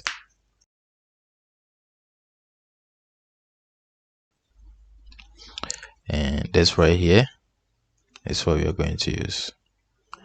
Okay, now I'm going to download the package. Yep, let's download it and then bring that in. Okay, I'm going to bring that in into our projects right here, into our project folder. This is what we just downloaded, right? And I'm going to extract that.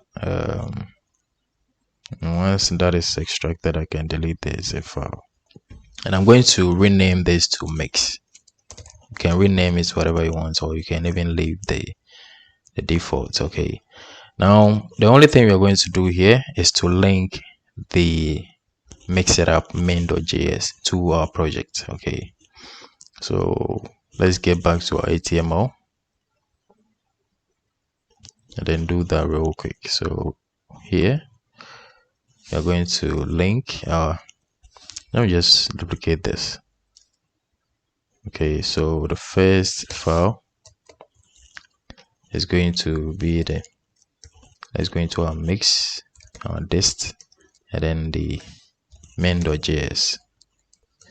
So our Mixitup is linked, and for this to work, we are going to add mix class. Okay, a class of mix on each of the projects, right? Each of these are going to have a class of mix, and also we are going to give them an order of which we want to feature them. Okay, so let's say we have 4 front-end projects. If we give them a particular order, that means this is going to come before this, right, when we filter them. I hope that makes sense. It's very basic, very simple. So let's add the mix class and data order. This is going to be our first one. Okay, so data order of 1. The second one is going to have the mix class as well, and a data order of 2. Very simple. It's going to have the mix class as well, and then data order of 3, mix, and then data order of 4. What else? Mix, data order of 5, and lastly we have mix and the data order of 6. I gave each of the projects a particular class. Okay, well, as you can see, this has a class of front end, and that means this article or this project is a front end project. We have some full stack and some back end projects as well. As you can see, right here. There's a full stack project. There's a front end. There's a full stack front end. We have front end as well, front end again, and then back end. Okay, so that means we only have one back end project. So to be able to filter this, we have to make sure our buttons know which item on click of them they should filter. I hope that makes sense. So on click of this button, we want to filter all the projects. Okay, we want to show all the projects, right? So we are going to add data filter here, and this is going to be star. That means on click of this button, all the projects should show. Okay, I'm saying button because that's how we started. We started like a button. All right, now there's going to be data filter of front end. All right, so on click of this, all the projects with a class of front end should show. Data filter of back end, and lastly data filter of full stack. Okay, make sure you actually add dot before them,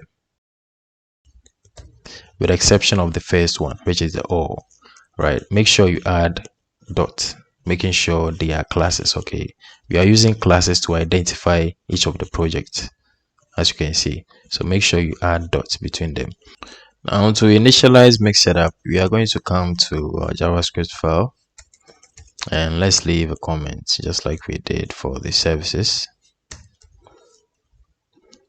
You can actually come back here and then go to the GitHub so that you can read more about Mixitup. Okay, what you can do with it and all that. Okay, so as you can see, we have the Mix class, and each of the items that we are filtering have different classes. Okay, so that we can identify them. We have the order as well and all that. Okay, I hope that makes sense. Now I'm just going to copy this, come back to our project, that's our JavaScript file, paste this right here. Okay, and this container should be the container that wraps around the elements that we are going to filter. In our case, our project's container class wraps around all the elements that we are filtering. Okay, so let's actually bring that in. That's container L is going to be document dot query selector, and that's project container. That's the class we gave it. All right, so let's check the project, and everything disappeared. Okay, right. So when the page loads for the first time, of course we want to show everything. All right, so when I come back here, I'm showing everything, and our animation is misbehaving. We are going to fix that in a minute, but of course you can see everything is working exactly as expected. All right, so what I'm going to do is to disable the animation. So let's have an object as the second argument. Let's get the animation, and enable is going to be false. All right, so we save this, come back to our project, and now we have no animation. All right, what I'm going to do is actually add my own little animation on this. Okay, so let's work on the, so let's actually come back here, and I'm going to have a keyframe. So at keyframes, I'm going to call this, let's actually leave it like this, and that's going to go to an opacity of 1. I'm going to put that on the project. Let me leave a comment here. Mixitup animation. All right, now initially the opacity is going to be 0, and then the animation, this right here, this is the keyframe we are going to use for this animation. The duration is going to be 2 seconds. The timing function is going to be ease and forward. All right, and this means that, let me actually remove this so that you see what happens.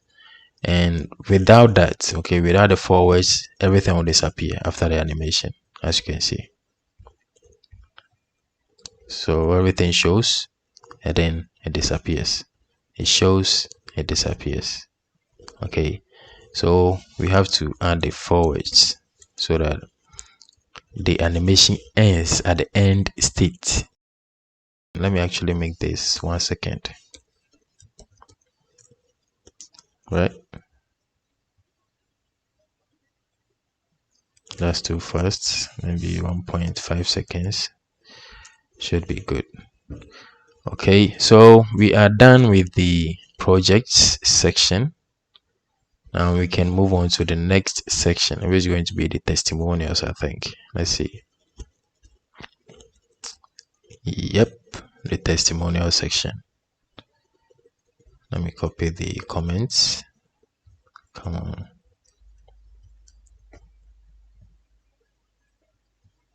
And then paste that. This is going to be end of project. And then we have testimonials. We are going to use a library called Swiper.js for this section. So let's search Swiper.js, and we are going to use JavaScript. Of course, we are using HTML. This is what we are going to do. Our main section is going to have this class, so a class of Swiper. Okay, now the container class is going to have a class of Swiper wrapper, and the individual slides. Okay, the individual testimonials are going to have a class of Swiper slide. So let's come back, and our section should have the Swiper. Below that, of course, we are going to have our H1, what my clients say, and our paragraph, of course. This way we are going to have our container, so it should have the Swiper wrapper class. Okay, just like you see from the documentation. All right, now below that is where we'll have our individual testimonials. Okay, so those should have the Swiper slide. We are going to put them inside a figure tag. We are going to have our fig caption, some lorem text. Let's say lorem 22. Just some random text for now. And let's have a div with a class of Swiper client. Let's have a div that wraps around the image of the client. So let's go into assets, avatar 1. I'm going to have another div, Swiper client details. Okay, h5, the name of the client, and a small tag, the occupation. Okay, so this part, the naming that we have for this part is not important regarding Swiper.js. Okay, but I just wanted to have a match for the class names. Okay, I didn't want to have a different name for these. All right, so I'm just going to duplicate this a few times. That should be enough, and save. Let's see what we get. Okay, so this is what we have so far. Not too bad, I guess. So let's give this some styling, and then we'll actually add the functionality for the Swiper. Okay, for the slice. All right, let me copy the comments, come down, paste it. All right, so Swiper, that's the section, right? I'm going to give that a width, the container width LG, and give it a margin of 9 rem auto. Now let's get the Swiper wrapper, which is the container in this case. I'm going to give that a margin top of 4 rem. Okay, so we have that. Now I'm going to get the individual slides. Okay, so that's Swiper slide. Give them a background. Actually, you know what, let me resize the image first. Okay, so we give that a class of Swiper client avatar.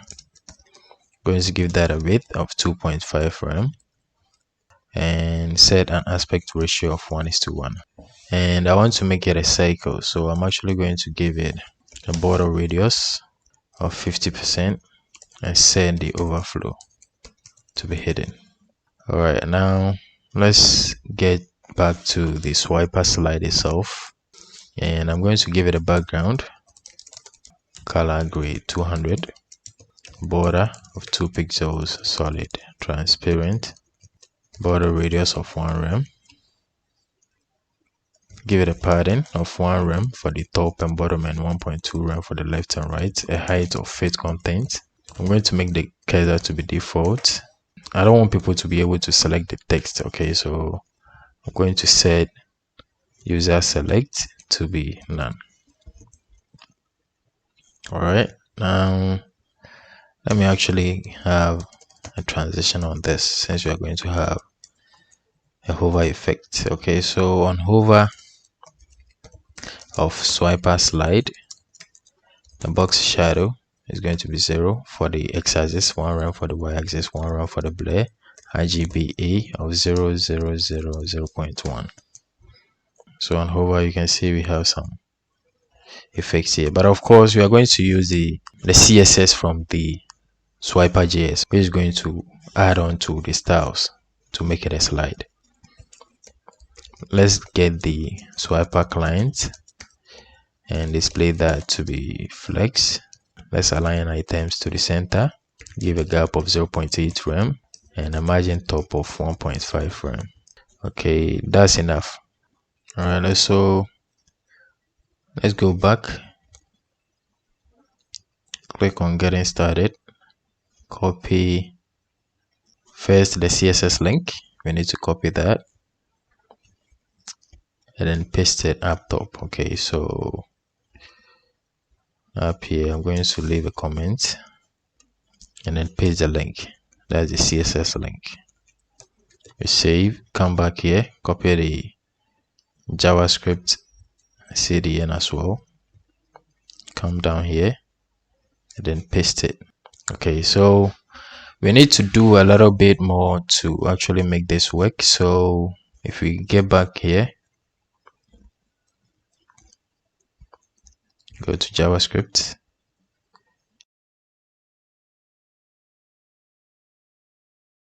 all you need to do is to grab this, copy that, and inside our JavaScript file, paste that here. I'm going to copy this comment,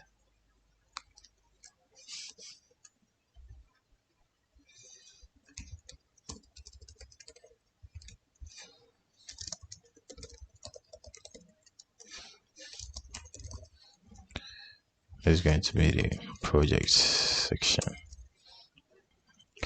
I want to change the slice per view.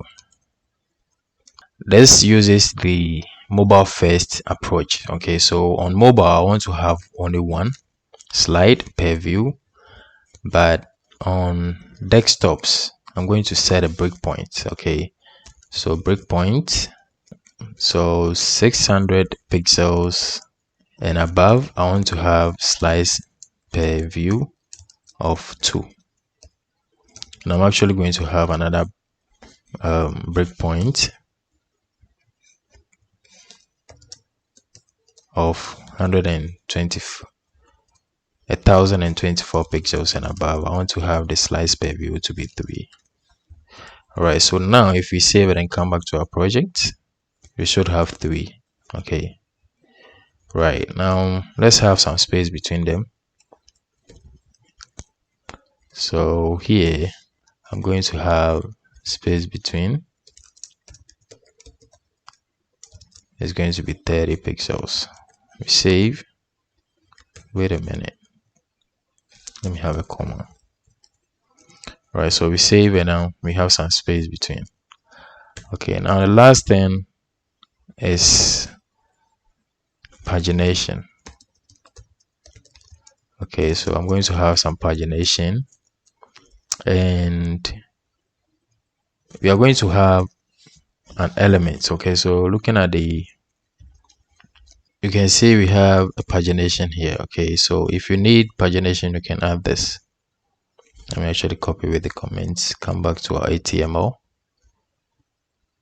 and right here below the container or the swiper wrapper, below the swiper wrapper, we are going to paste our pagination, right? So we paste this. Remember, we have a class of pagination on that. So in the JavaScript file, the element is going to be that class. Okay, so swiper pagination.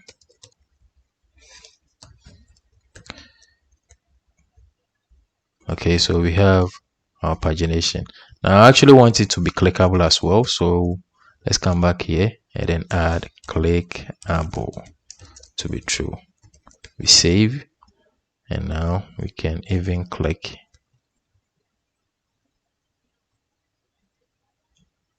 Good. Okay, so what I'm going to do is to add some styles. You can see we have too much space here. We don't want that, so let's go back to our CSS and add some styles real quick. All right, so right on our swiper wrapper, I want to style my pagination. All right, so let's give this a padding bottom of 4 rem and a height of fit content. Good. Now we have it. Everything is exactly as expected. Okay, so I'm actually going to make some changes to the color as well. I want it to have our theme color. Okay, so let's come down here and grab the swiper pagination bullet. Let's give that the background of color primary. And I know the name of that class because I searched it. Okay, I inspected elements and I found out that was the name. Okay, swiper pagination bullet right here. Good. So that is all for our testimonial section.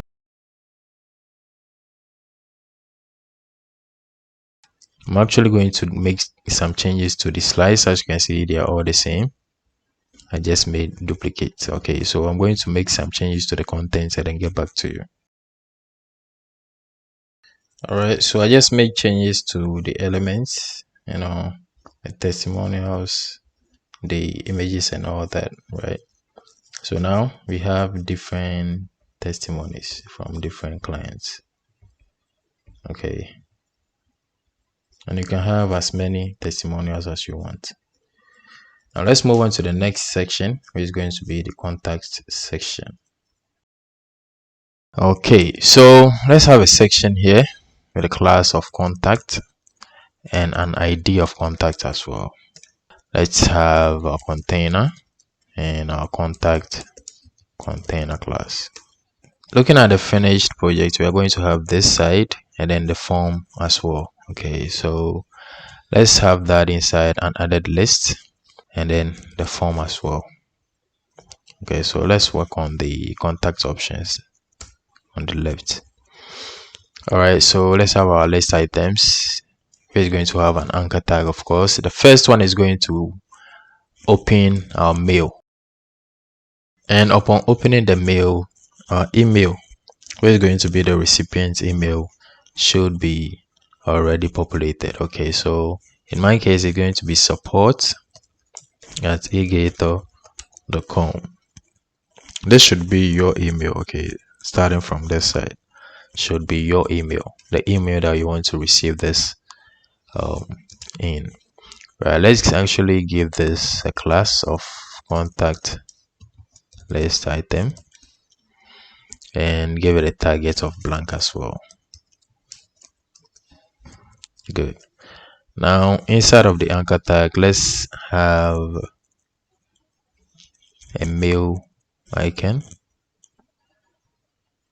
Yeah, let me use this. Just going to copy that and then paste it in. Let's save. All right, so I'm just going to duplicate this 3 times The second one is going to be Facebook Messenger. Okay, so for that, the href is going to be https www.messenger.com/t, and then the username of the person's Facebook. Okay, so in my case, it's going to be a number. We are going to change the icon to Facebook Messenger. Copy that and change it to what we just copied. We save. Let's see what we have. Okay, so nice. Now the next one is going to be WhatsApp. WhatsApp is going to be https wa.me and then the telephone number. Okay, in my case it's going to be +233 557 097546, and of course we have to change the icon as well. Yep, copy that, come back. The telephone. Okay, so href tel and then the number. So if your visitor is on the phone and he clicks this link, it should prompt your number for them to just tap it and then call. And if they click this link, it's going to open WhatsApp where they can directly chat you there. Or if they click this as well, it's going to open Facebook Messenger and they can directly chat you as well. All right, so this is very, very simple. An icon for phone, and I think I used this, I'm not sure. Just copy this, come back and paste it. All right, so we have that. Now let's work on the form, and we're actually going to use form submit for us to be able to submit our form. But for now, let's have the inputs. So our first input is going to be, that's going to be the name. Let's give it a placeholder of full name. I'm going to duplicate this, and there's going to be email. I'm going to say email address. The next is going to be a text area for the message. I don't need the columns. And the rows, I'm going to make it about 7. I don't need an ID. The name, I'm going to remove it for now. Okay, so we have a text area. Let's give it a placeholder of message. And lastly, we are going to have a button. It's going to be a submit button. Let's give that a class of btn, and it's going to say send. All right, so let's check out the website, and this is what we have. Nice. So we can go ahead and install this and then add the functionality to actually send a message using the form. All right, so let's go to our CSS. I'm going to copy this comment. I'm going to have the primary color as the background for this section. Okay, so let's get the section with the class of contact and set the background to be color primary. Now I'm going to get the contact container and give it a width of 50%. Nice. I'm going to display it to be grid. The grid template columns is going to be 1FR 9FR. Okay, so if we divide the container into 10, this part is going to take only 1, and then the form is going to take 9 columns. Let's see. I'm going to give a gap of 6 frame. That's enough.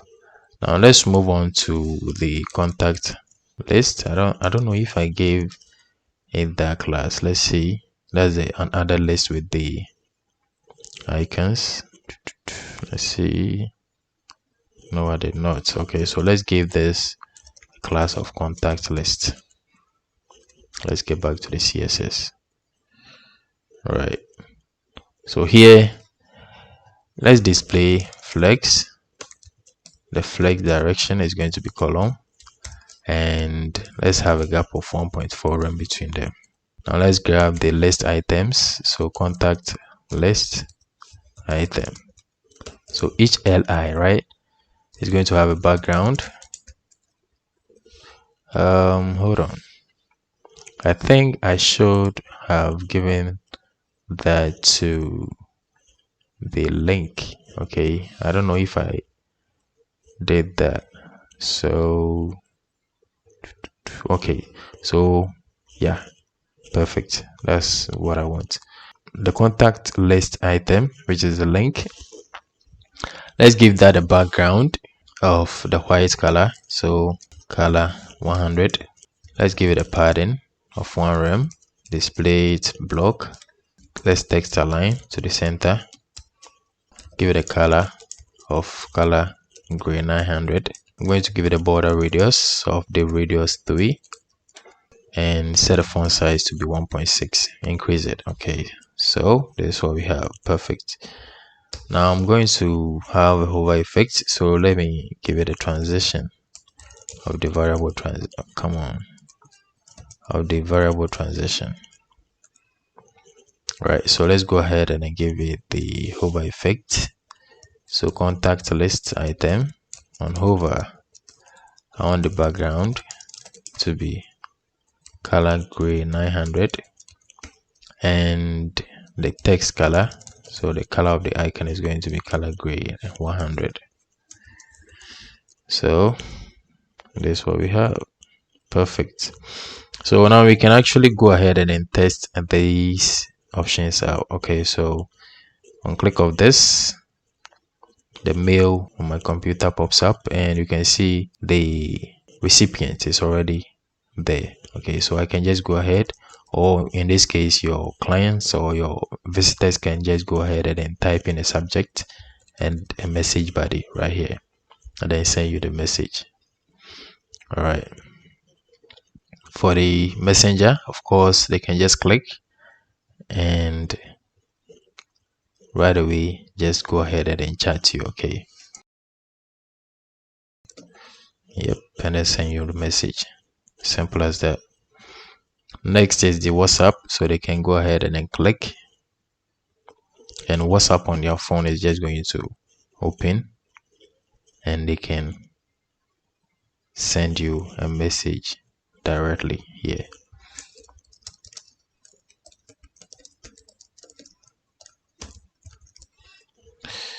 Right,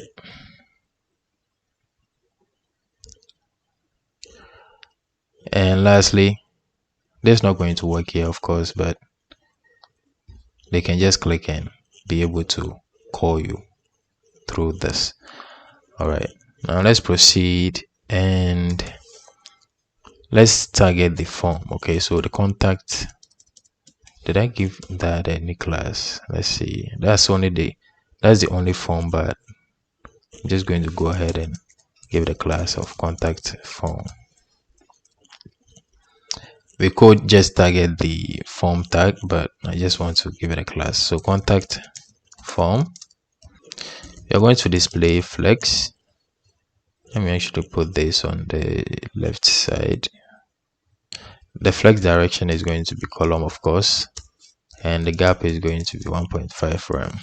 Let me grab the inputs and the text areas. So contact form input and contact form text area.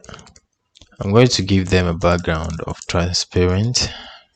They're going to have a border of 1 pixel solid color gray 300. They're going to have border radius of radius 3. They are going to have a pattern. Come on. They're going to have a pattern of 1 rem. Color gray 100 for the text, and let's save and see what we get. Okay, but we don't want our text area to be resizable, so I'm going to set resize to none. All right, so let me actually refresh this. Perfect. So this is what we have now. As you can see, the placeholders are not really visible. So let's grab them, the placeholders for the inputs and the text area. Oh, come on, placeholder and placeholder. And we are just going to change the color to be, let me just make it white. Okay, so regardless, actually, you know what, I'm going to make it so color gray 100. Wait a minute. Yeah, perfect. And that is it for this section. Okay, now we should make sure this form actually works. So let's search form submit, or you can just go to this website. And this is very simple, guys. You just copy the action and the method. Okay, the method is post. Come back to your HTML. So I'm just going to paste the action that I copied and set the method to be post, and just type your email here. Okay, so in my case it's going to be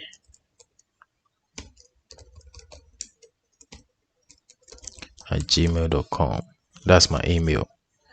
Okay, you do that and then you come back to your form, which is your project, and you send a test form. Okay, so I'm just going to just for us to be able to activate this. Okay, so the email, yep.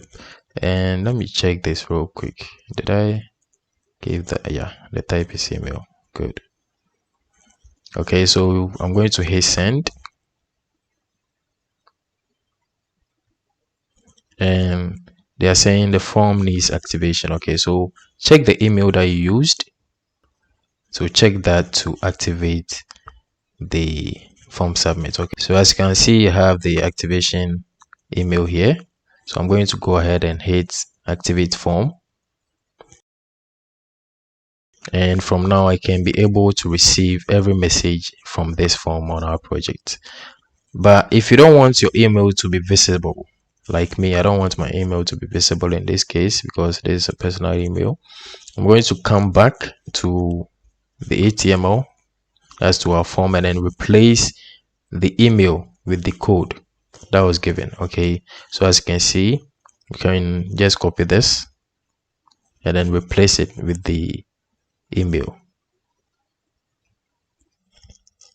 And before I test this out, there's one more thing we should do in the HTML. Okay, so each field should have a name. Okay, else the message will be delivered all right, but you are not going to see the values of the field. Okay, or the message that actually was put inside the form. All right, so let's give each of these fields a name, and the first one is going to have a name of name. The second one is going to be email, and the last one is going to be message. Okay, so these are the fields that we want to get the values from. Right, so we can go ahead and then try this out.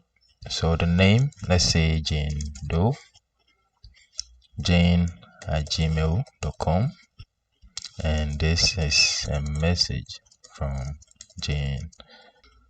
Let's hit send.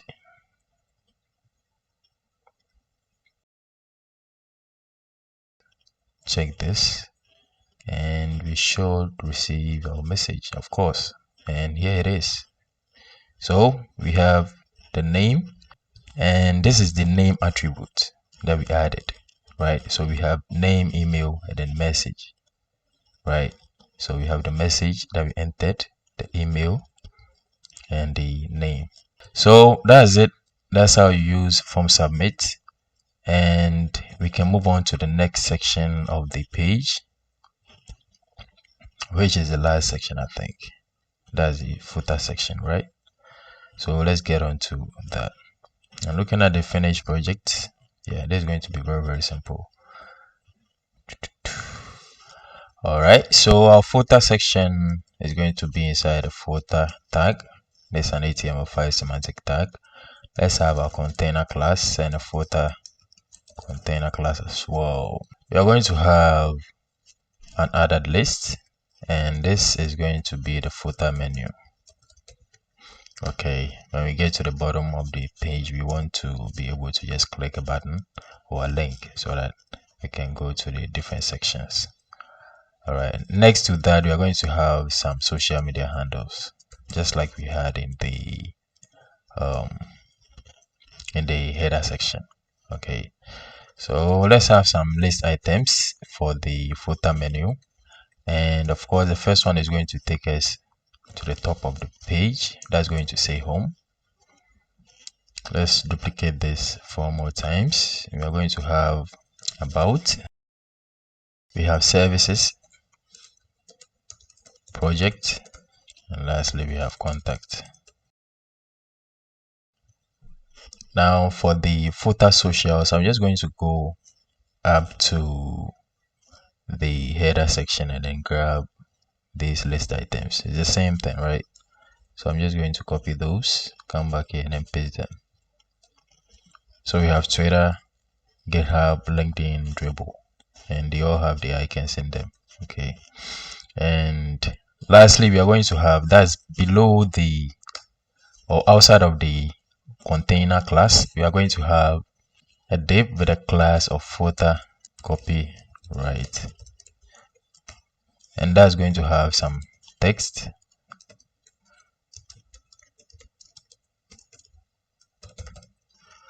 and have the copyright sign or rights reserved. All right, so we are good to go, right? That's all we need for the footer section. Now let's move on to the CSS and give this some styling. To save us some time, I'm just going to paste the styles for this footer section. Okay, it shouldn't be too hard for you to just, yeah, so it starts from here. You can just pause and then type what you see. Okay,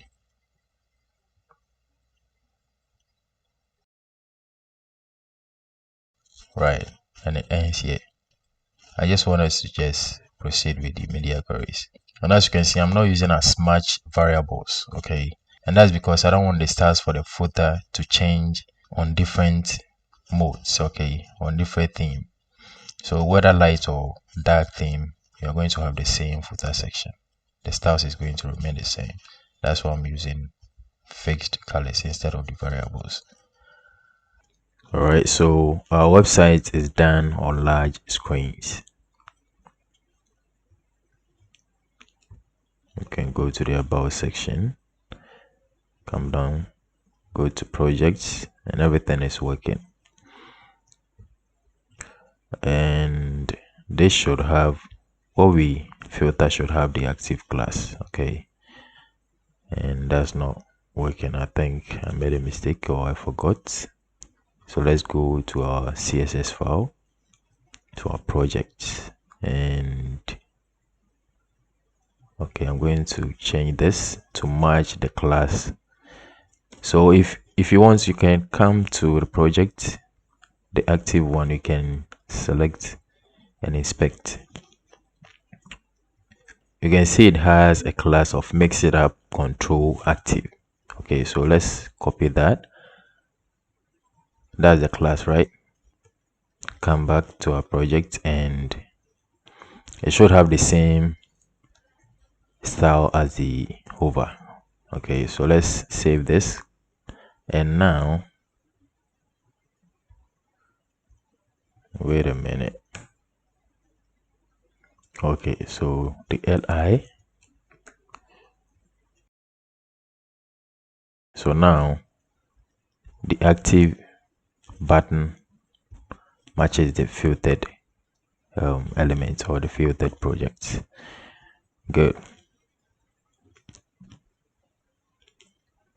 All right, so the next thing we want to do is to have media queries for small screens. Okay, if we view this on a small screen, you can see this doesn't look good. There's a services section, doesn't look good. You can see the header section as well, so we have to give a different style for small screens. We have to align some elements when we get to a small screen.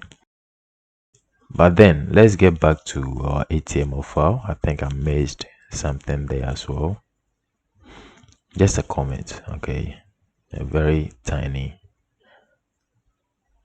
Let's see. So we have poppins and an outfit. That's the other fonts we copied from the Google fonts, and we are using that for our headings, if you can remember. All right, those are the things we need. We can proceed to our media queries. So it's media, and the maximum width is going to be, let's do 768 pixels. So any device that has a width of 768 pixels and below is going to have the styles that we are going to put in here. So let's first style our navbar. Okay, we need to make some adjustment there, but first let's have some general styles. I'm going to reduce the H1 font size to be 1.8 rem. I'm going to get the P tag, the A tag, and the fig caption tag as well, and then the font size is going to be 1 rem on small devices. Now let's get the general container class and change the width to be the variable container width SM.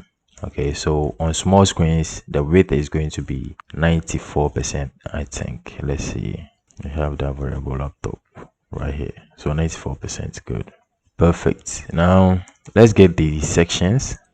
So every section should now have a padding of 7 rem for the top and 0 for the left and right.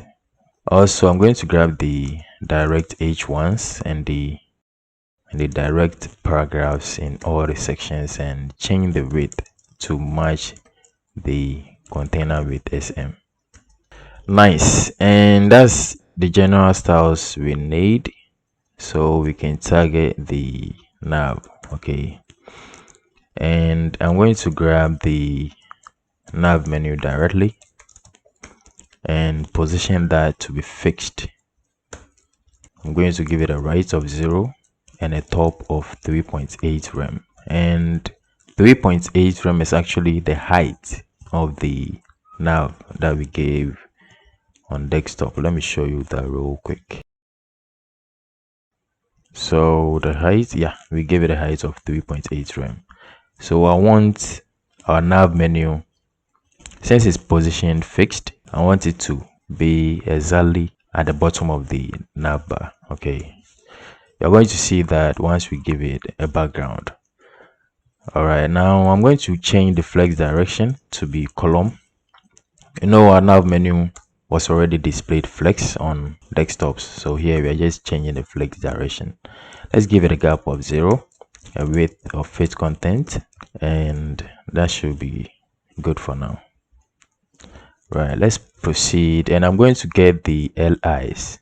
So nav menu and the list items, let's give them a width of 100%.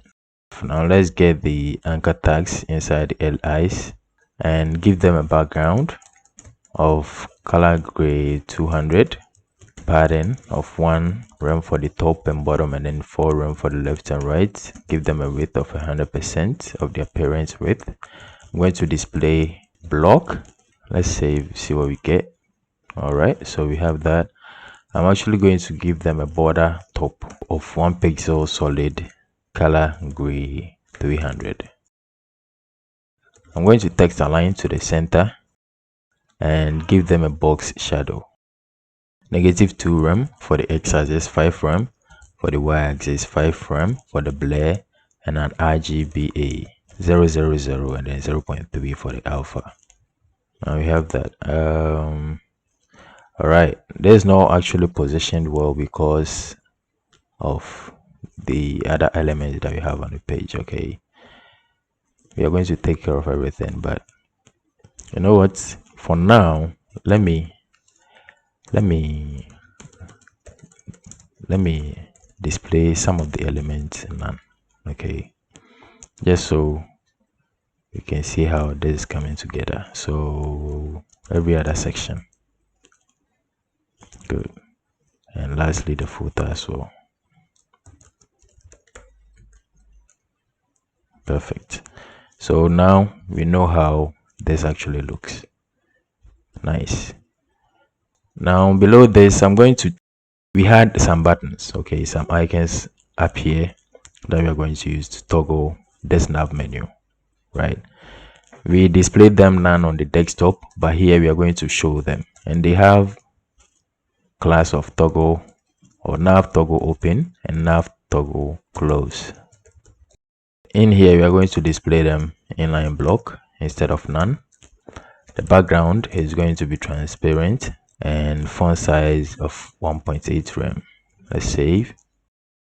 Let's give them a color of color gray 900. The close button is going to be displayed none here as well by default. You know, when you go to a website on mobile phone, you don't see the close icon or the close button. Okay, you only see this one so that you can be able to show the nav menu. And of course, the nav menu should even be displayed none initially. Okay, so on click of this before we actually show the nav menu. And we are going to use JavaScript to achieve that. Let me actually have some more space so that we don't confuse ourselves. All right, now I'm going to get the nav buttons. You know, we had a div that wraps around the buttons in here, right? I'm going to get that and then display flex, align items to the center, and have a gap of 2.5 rem. I think we can actually add the JavaScript to show and then hide the nav menu for now. So let's go back into our index.js. That's our JavaScript file, and I'm going to have a comment here. So to toggle the, let me actually make this smaller. So to toggle the nav menu, we need three things. Okay, we need the nav menu itself, a button to show it, and a button to hide it, and we have all of them, so we are just going to bring them in. The first one, I'm going to get the nav menu itself, document.query selector, and we gave that a class of nav underscore menu, right? I'm going to duplicate this twice. We will have the nav open btn, and that has a class of nav toggle open, and lastly we have nav close btn, and this should be small p, and that has a class of nav toggle close, right? So on click of the nav open btn, we want to show the nav menu, so we are going to add an event listener on that. So nav open btn to add event listener. There's going to be a click event, and we run a function, and that function, I'm actually going to make it a named function. Okay, so I'm going to run a function called open nav handler, right? And let's have that function here. It's going to be an arrow function, and we want to get the nav menu and then show it. So nav menu dot style dot display, come on, dot display should be equal to flex, because we started using flexbox, right? So it should be displayed flex. Okay, so let's try this out. We are going to come to our project and then click, and what is wrong? Oh, click event.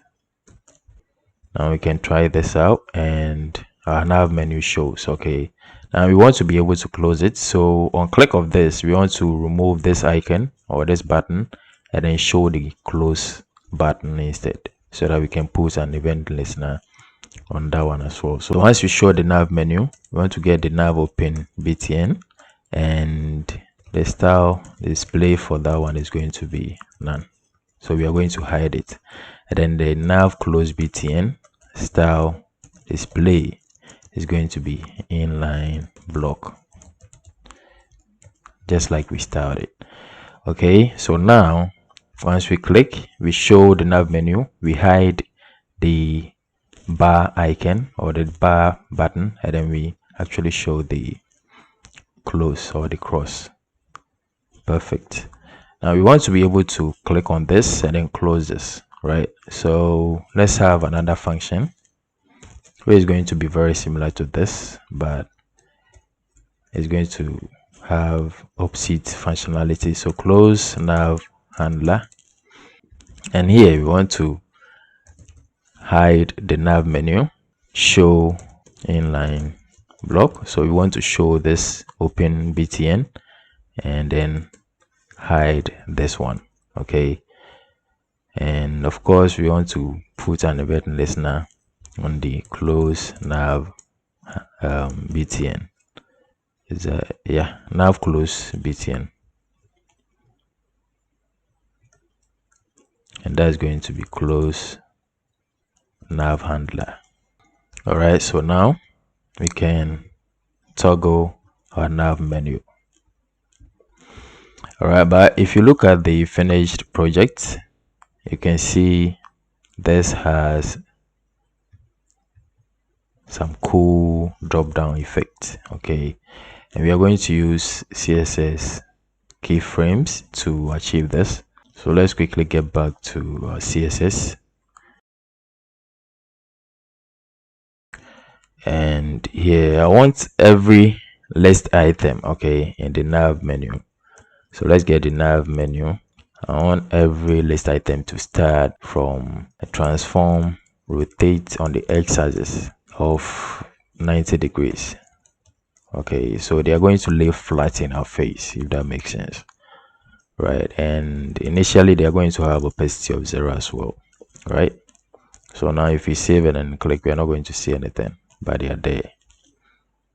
Now let's have a keyframe which is going to help us with the animation, and let's call this nav key, and this is going to take us to a transform rotate on the x-axis of 0 degrees.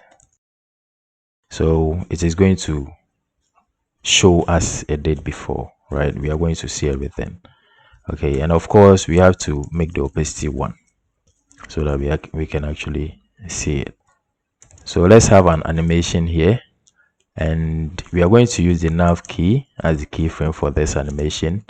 The duration is going to be, let's do 1 second. It's going to be ease in out, and the fill mode is going to be forwards. All right, like we did for the project section. Okay, so now this is what we have. Okay, now you can see individually they are rotating from the middle, okay, from the center, and we can change that. We can say transform origin to the top. So now they should be rotating from the top. Okay, so they are rotating from the top, and we can even give this a perspective.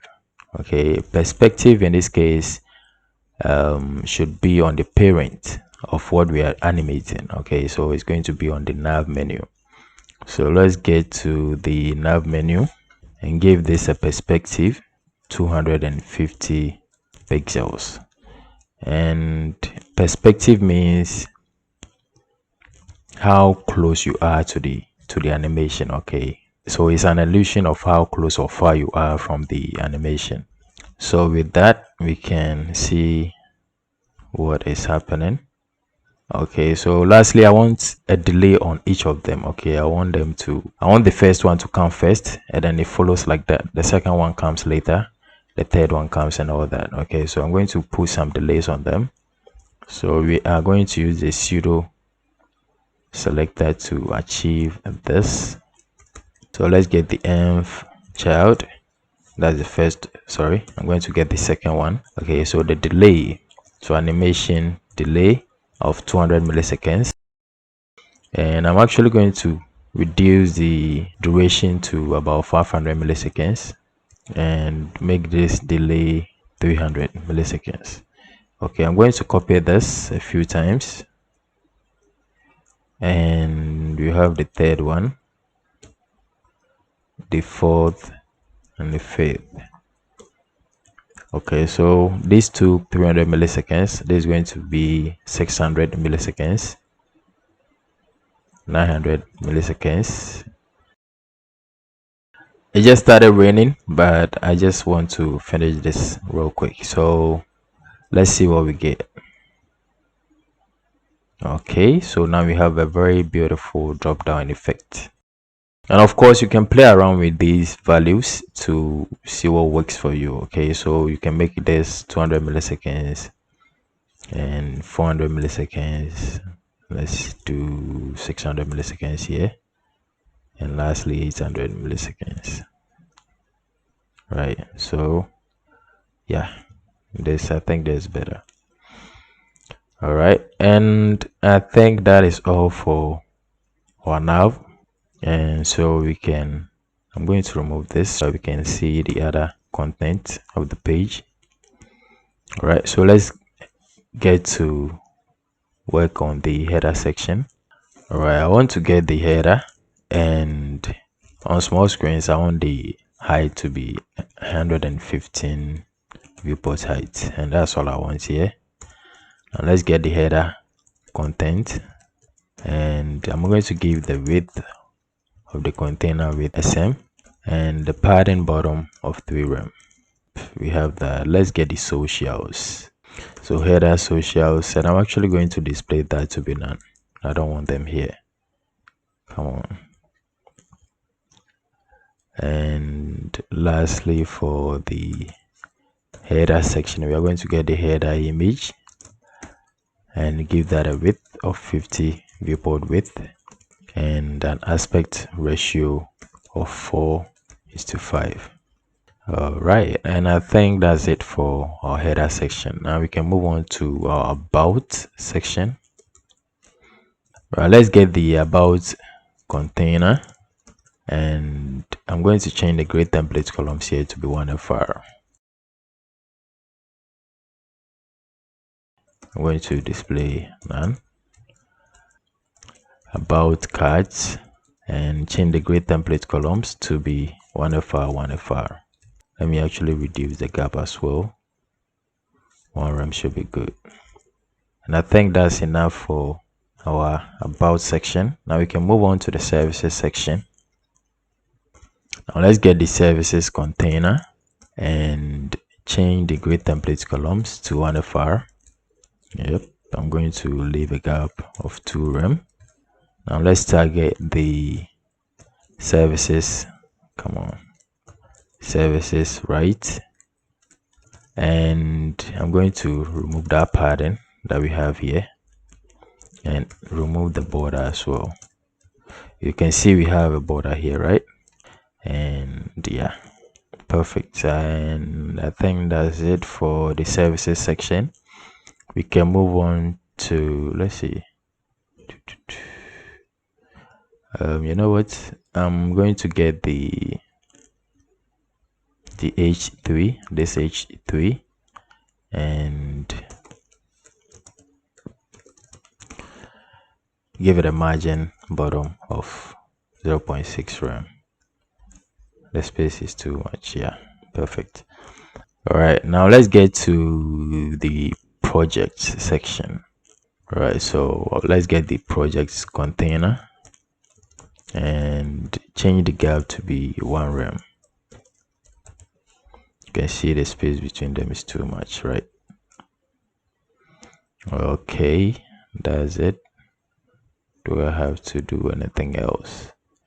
All right, I'm going to get the categories. So before the container, I'm going to get projects categories and give that a gap of 0.7 rem. And lastly, I'm going to get the list items of the categories. That's the buttons right here that we use for the filtering. I'm going to reduce the padding to 0.8 for the top and bottom, and then 1 for the left and right. Okay, so that's what we have. Let's move on to the testimonials section, and let's get the swiper, which is the section. Okay, the swiper is a class on the section. Let's give that a width of the variable container width SM. And I'm going to get the swiper wrapper as well. Give it a padding bottom of 3 rem. Now let's get the individual slice, the class of swiper slide, and give that a padding of 1.5 rem on all sides. All right, now let's move on to the contact section. Let's get the contact container. The grid templates columns here is going to be 1 FR and a gap of 3 rem. Nice. Now let's get which is the container that wraps around this. And here I'm going to change the flex direction to be row and also justify content to the center. Now let's move on to let's see, the footer section. Here the only thing we are going to make changes to is the footer menu, and here the flex direction is going to be column. Let's leave a gap of 1.6 rem, and I'm going to align items to the center. Nice. And this is all we need for our media queries. Now one thing we want to do is to close the nav menu whenever we click on any of the nav items. Okay, so let's get back to our JavaScript, and I'm going to leave a comment here. Close nav menu on click of nav link on small screens. Okay, so if the window inner width, we want to check if we are actually on a small screen. Okay, so if the window inner width is less than, what did we use for the media queries, is 786 pixels. I'm not sure. Let's see. Yeah, 768 pixels, right? So if the window inner width is less than 768, sorry, then we know we are on small screen. Okay, and here we want to get the nav items, and let's actually bring that in. So we are going to get all the nav links here, and that is inside our nav menu, which we already have here. So nav menu, nav items is equal to nav menu dot query selector all. We are selecting all the links from our nav menu, and for each of them we are going to add an event listener, and there's going to be a click event, and run the close nav handler. All right, so we come back to our project, we click, we close our navigation, and without this if check, let's see what happens. Okay, so if you're on desktop and we click, you can see they disappear, right? We don't want that. That's why we want to make sure we are on a small device before we make this happen. Okay, so we can click to go to the project section or contact section. Everything should be working exactly as expected. Beautiful. We should be able to filter our projects here as well. Of course,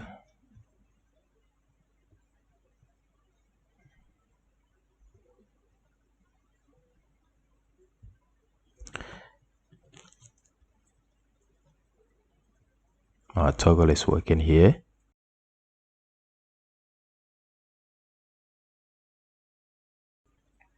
This should take us to the project section, and this should bring us down to the contact section. Beautiful. So everything is working exactly as expected, and the next thing we have to do is to make this work. Okay, the toggle for the dark and light theme. Now achieving the dark and light theme is going to be very simple. Of course, we are just going to click on this, and we are going to use a class on the body, right? Inside the HTML here, we are going to use a class on the body to determine if it is a light theme that we want to show or a dark theme, right? So in here, if we should give this a class of dark, then we want to make the whole website a dark theme. Okay, and with that, I'm going to come up to the start of the CSS, and I'm going to have a dark class here, and that's going to have the colors for the dark theme. Okay, so on dark theme, you are just going to invert the colors. Let me show you something real quick. I can just duplicate this. I just want the color code to be the same. That's why I'm going to change this to be white like this. Okay, so this is the same as FFF. All right, so we are just going to invert the colors. As you can see here, the color gray 100 is going to be the dark color in this case. Okay, so on dark theme is going to be the color gray 900. So the 100 is going to swap with the 900. I hope that makes sense, right? So the dark colors are going to be the white colors, and the white colors are going to be the dark colors. Okay, so with this, that's with the class on the body. As you can see, we can actually have a dark theme right now. So the only thing remaining is for us to actually control this using JavaScript, right? So actually, you know what, I want to make this, I want to change the color of this button. So, and it's raining again, but we're just going to continue. Let's go to our contact section, and the button, the contact form btn should have a background of color gray 900. Sorry, color gray 100. That's white. So on dark theme is going to be black like this, which is perfect. And of course, the color is going to be color gray 900. Yep, that works. So if I should come back to HTML and then remove this dark, you can see everything back to normal. All right, so it's just that simple. We are going to use the dark class to control whether we want to show a dark theme or a light theme. I can even remove this. Okay, so these are the colors. You can make your adjustments, of course, to match your theme. So these are going to be the colors on the dark theme, right? So let's get back to our JavaScript, and this is where we are going to control everything. Let me leave a comment. All right, so let's get our theme toggle button. So document the query selector, and we give that a class of nav theme btn. Let's add an event listener on that. That's going to be a click event, and let's run this function, this anonymous function. Okay,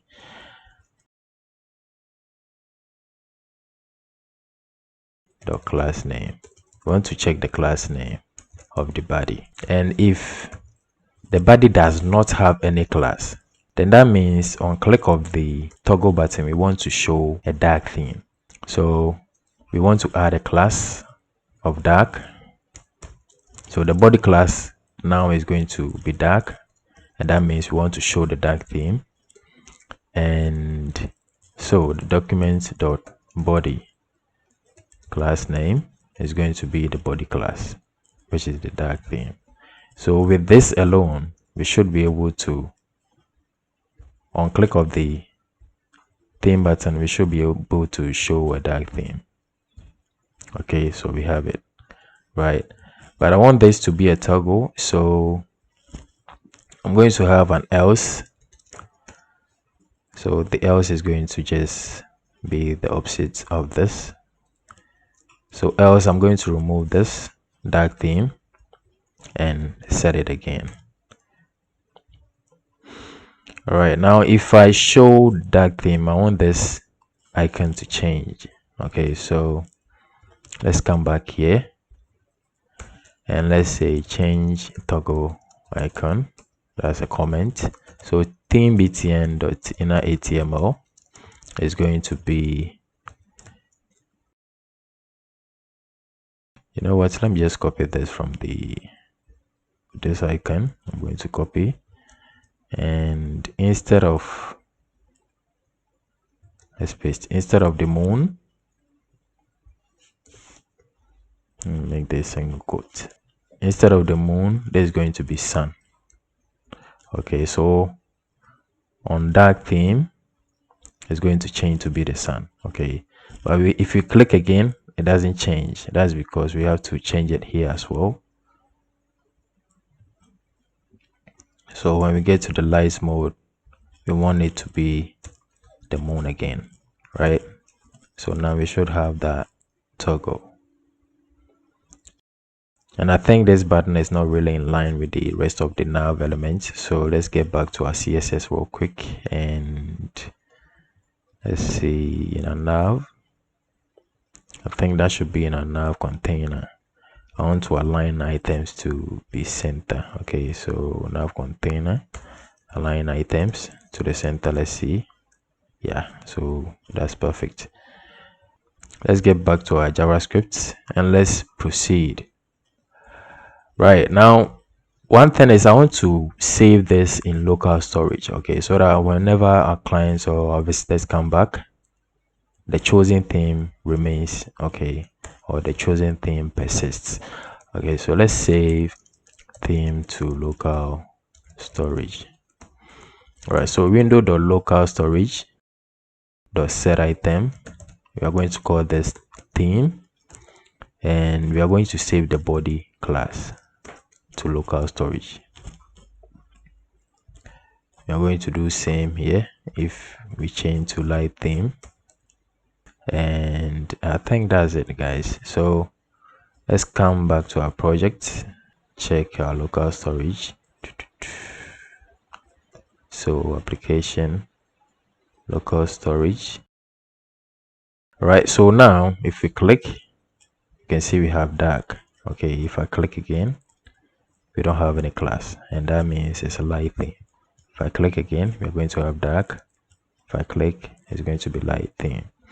All right, so for proof's sake, I can just close this and then open that again. Wait, was it dark before? Okay, let me change that to dark. Copy this again, close this tab and reopen it. Wait a minute. Okay, so we are actually putting it in the local storage, but we are not fetching it. Okay, so that's why it doesn't persist. Okay, so let's do that. Unload of the JavaScript file, unload of the page. In this case, we want to get the theme settings from local storage. Okay, so window.add event listener is going to be a load event. Okay, so once the page loads, we want to put that local storage class on the body. Okay, so document dot body dot class name should be window.local storage get item and then the theme. All right, so we save this and now you can see it works. Okay, so even if, let me change that to the dark theme, even if I copy this, close this tab, and it's almost like me closing the application and then coming back another time. Okay, so I come back and we should have our dark theme. Okay, right, so everything is working exactly as expected.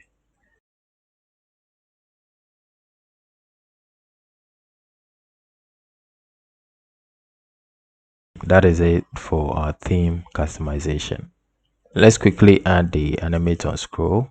So let's search Animate On Scroll. Come on.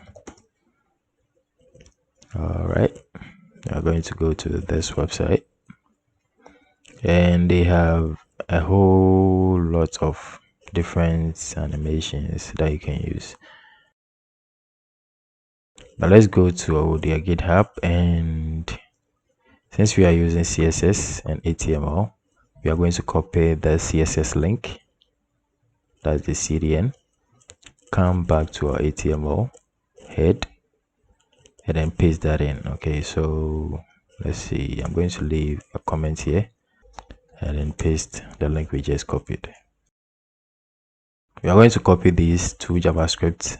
The first one is a CDN, the second one is just a script tag and an init or initialization of the AOS class. Okay, so we are good to go. Right now, to have the fade in effect or whatever effect that you want, of course you can come here and then see the one that you want. Okay, so to have any effect, you can just copy the effect that you want, and I want fade in. You know what, I want a fade up for our header image. Okay, so I'm going to copy this, which is data AOS, and then the effect is fade up. Okay, so I'll copy that, come back to my head, and put that on the element that I want to animate, which is the header image. Okay, so we'll have a fade up, put that on the element. Let me refresh the page and I have it. Okay, as you saw, the image faded up. Okay, now there are a few things that you can add to make it more interesting. You can add a duration, a delay, you know, as you can see, delay here. You can add offset and all that. Okay, but actually I want all the elements that I want to animate to have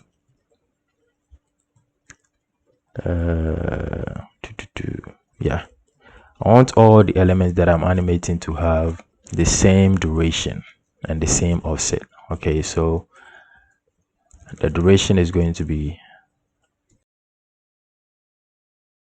and I'm going to give it an offset of 80 as well, 80 pixels. Now for the delays, that's going to depend. Okay, I don't want to give everything the same delay, it's not going to be interesting. So a fade up for the image, let's actually add a fade in for the content as well. That's the header content. We are going to add a data AOS of fade in, and let's see what we get. So let me refresh the page. All right, so we have a fade in here and a fade up there, but I actually want the content to appear first and then have some delay before the image pops up. Okay, so for the fade up, which is the image, I'm going to add data AOS delay. Okay, and this delay is going to be 700 milliseconds. So we just put 700, come back, and as you can see, this came first and then it took 700 milliseconds for the image to pop up, which is exactly what we want. Okay, let's move on to the about section, and let's put a fade in on the right section. Okay, this whole section is going to have a fade in. So right here, that's the detail section, it's going to have data AOS of fade in, and we are going to have a delay on that, data AOS delay of 300 milliseconds. So we just do 300 and that should be it. That's it. Let's move on to the next section, which is going to be the services. I don't know, from the finished project, I don't know if I had any. Yeah, so we have a fade in effect here as well.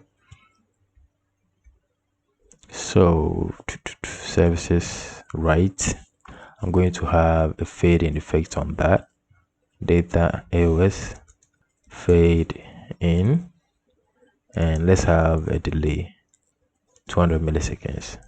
Next, let's move on to our projects, and I'm going to have a fade in effect on the, of course, as I said, you can come here and then see the different effects that they have a lot of effects, okay, but I don't want to have elements dancing on my page, and that's why I'm using simple effects. All right, so let's save this. Our testimonials are not going to have any effects, but I think we can have a very simple effect on our contact. Okay, so the form is going to have a fade up effect, so data AOS fade up, and it's actually going to have a delay as well, a delay of 500 milliseconds.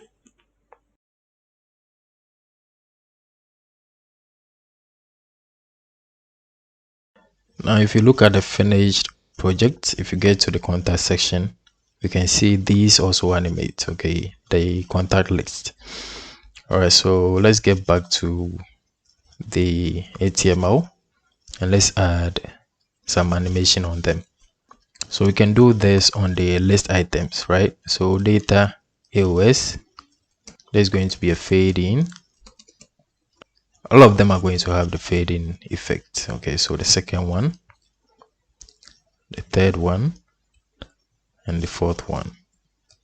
All right, so we save, come back to our project, and let me refresh the page and then get back to the contact section. And as you can see, we had a fade in. Now we are going to have some delays as well. So from the second one, let's have a delay of 100 milliseconds. Actually, I'm going to make that 150 milliseconds, a delay of 300 milliseconds, and the last one is going to have a delay of 450 milliseconds. So we save this, come back to our project, and this is what we have. Perfect. We can actually delay the form a little more. Let's say if, let's do 600 milliseconds. All right, and I think that is perfect, guys. So that is it for our entire project, and let's compare to the finished project. And we have a custom scroll bar for the finished project, so I'm just going to paste that code real quick. I don't want to waste time on that. So let's go up to the top. Okay, so you can pause and then type this out. We save, come back to our project, and of course we have our custom scroll bar right here. Perfect. Now let's come back to the CSS, and I have added some colors, okay, that you can just use as the primary color. So if you don't like the red, you can just comment that out and then use the color you want, right? So if you want the first one, you can uncomment that. And now we come back to our project, and this is what we have. And that's the beauty of using CSS variables, okay? You use the variables wherever you need, and once you change the value of that variable, everything that uses that variable also changes or gets updated. If I want the second one, I uncomment that, come back to our project, and this is what I have. So this website is very customizable.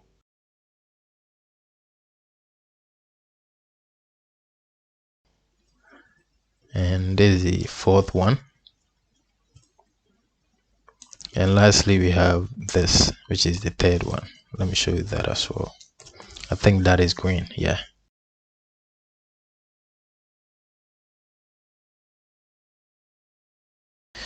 All right, so let's get back to the red, which is our main color. I'm going to comment this out, save, and we can proceed to deploy our website.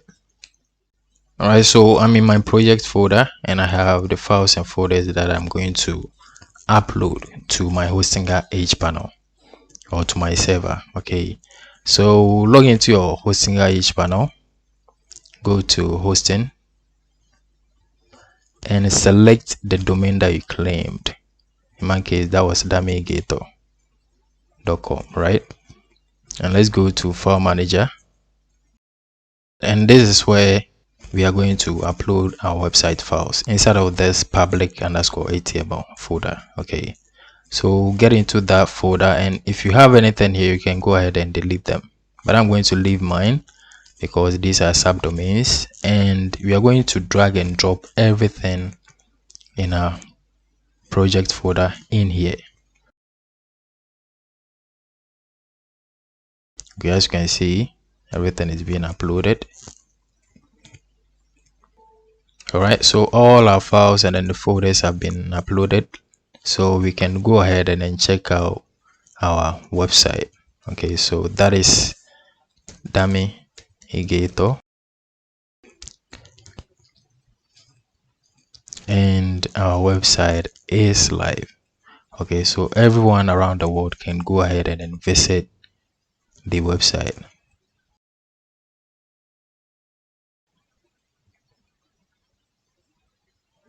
Our toggle is working. Everything should be working exactly as expected.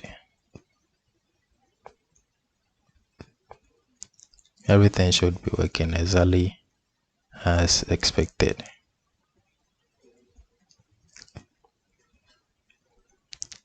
Okay, now we are in dark mode.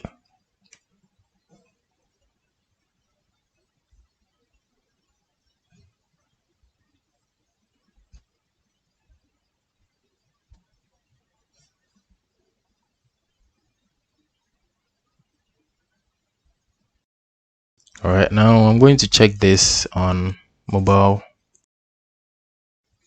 and I expect everything to be working.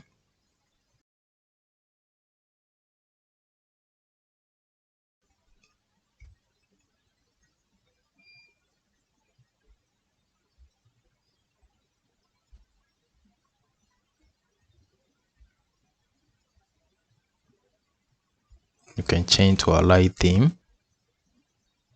Okay, let's actually try and then send something using our form, and let's send this.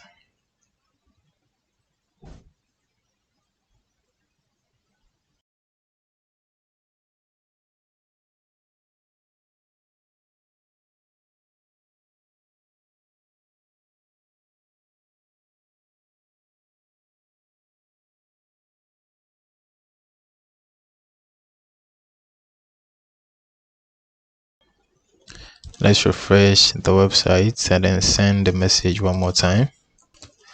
And let's say this is, come on, this is the second message after deployment.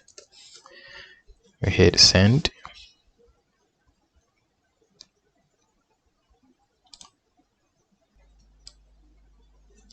So we have the message, the email, and the name. So right after deploying the website, since the domain changed, right, during developments we were using the local host, but right after deployment the domain changed to the domain that you claimed, right? So you should make sure you reactivate the form submit before you can actually receive emails from your website.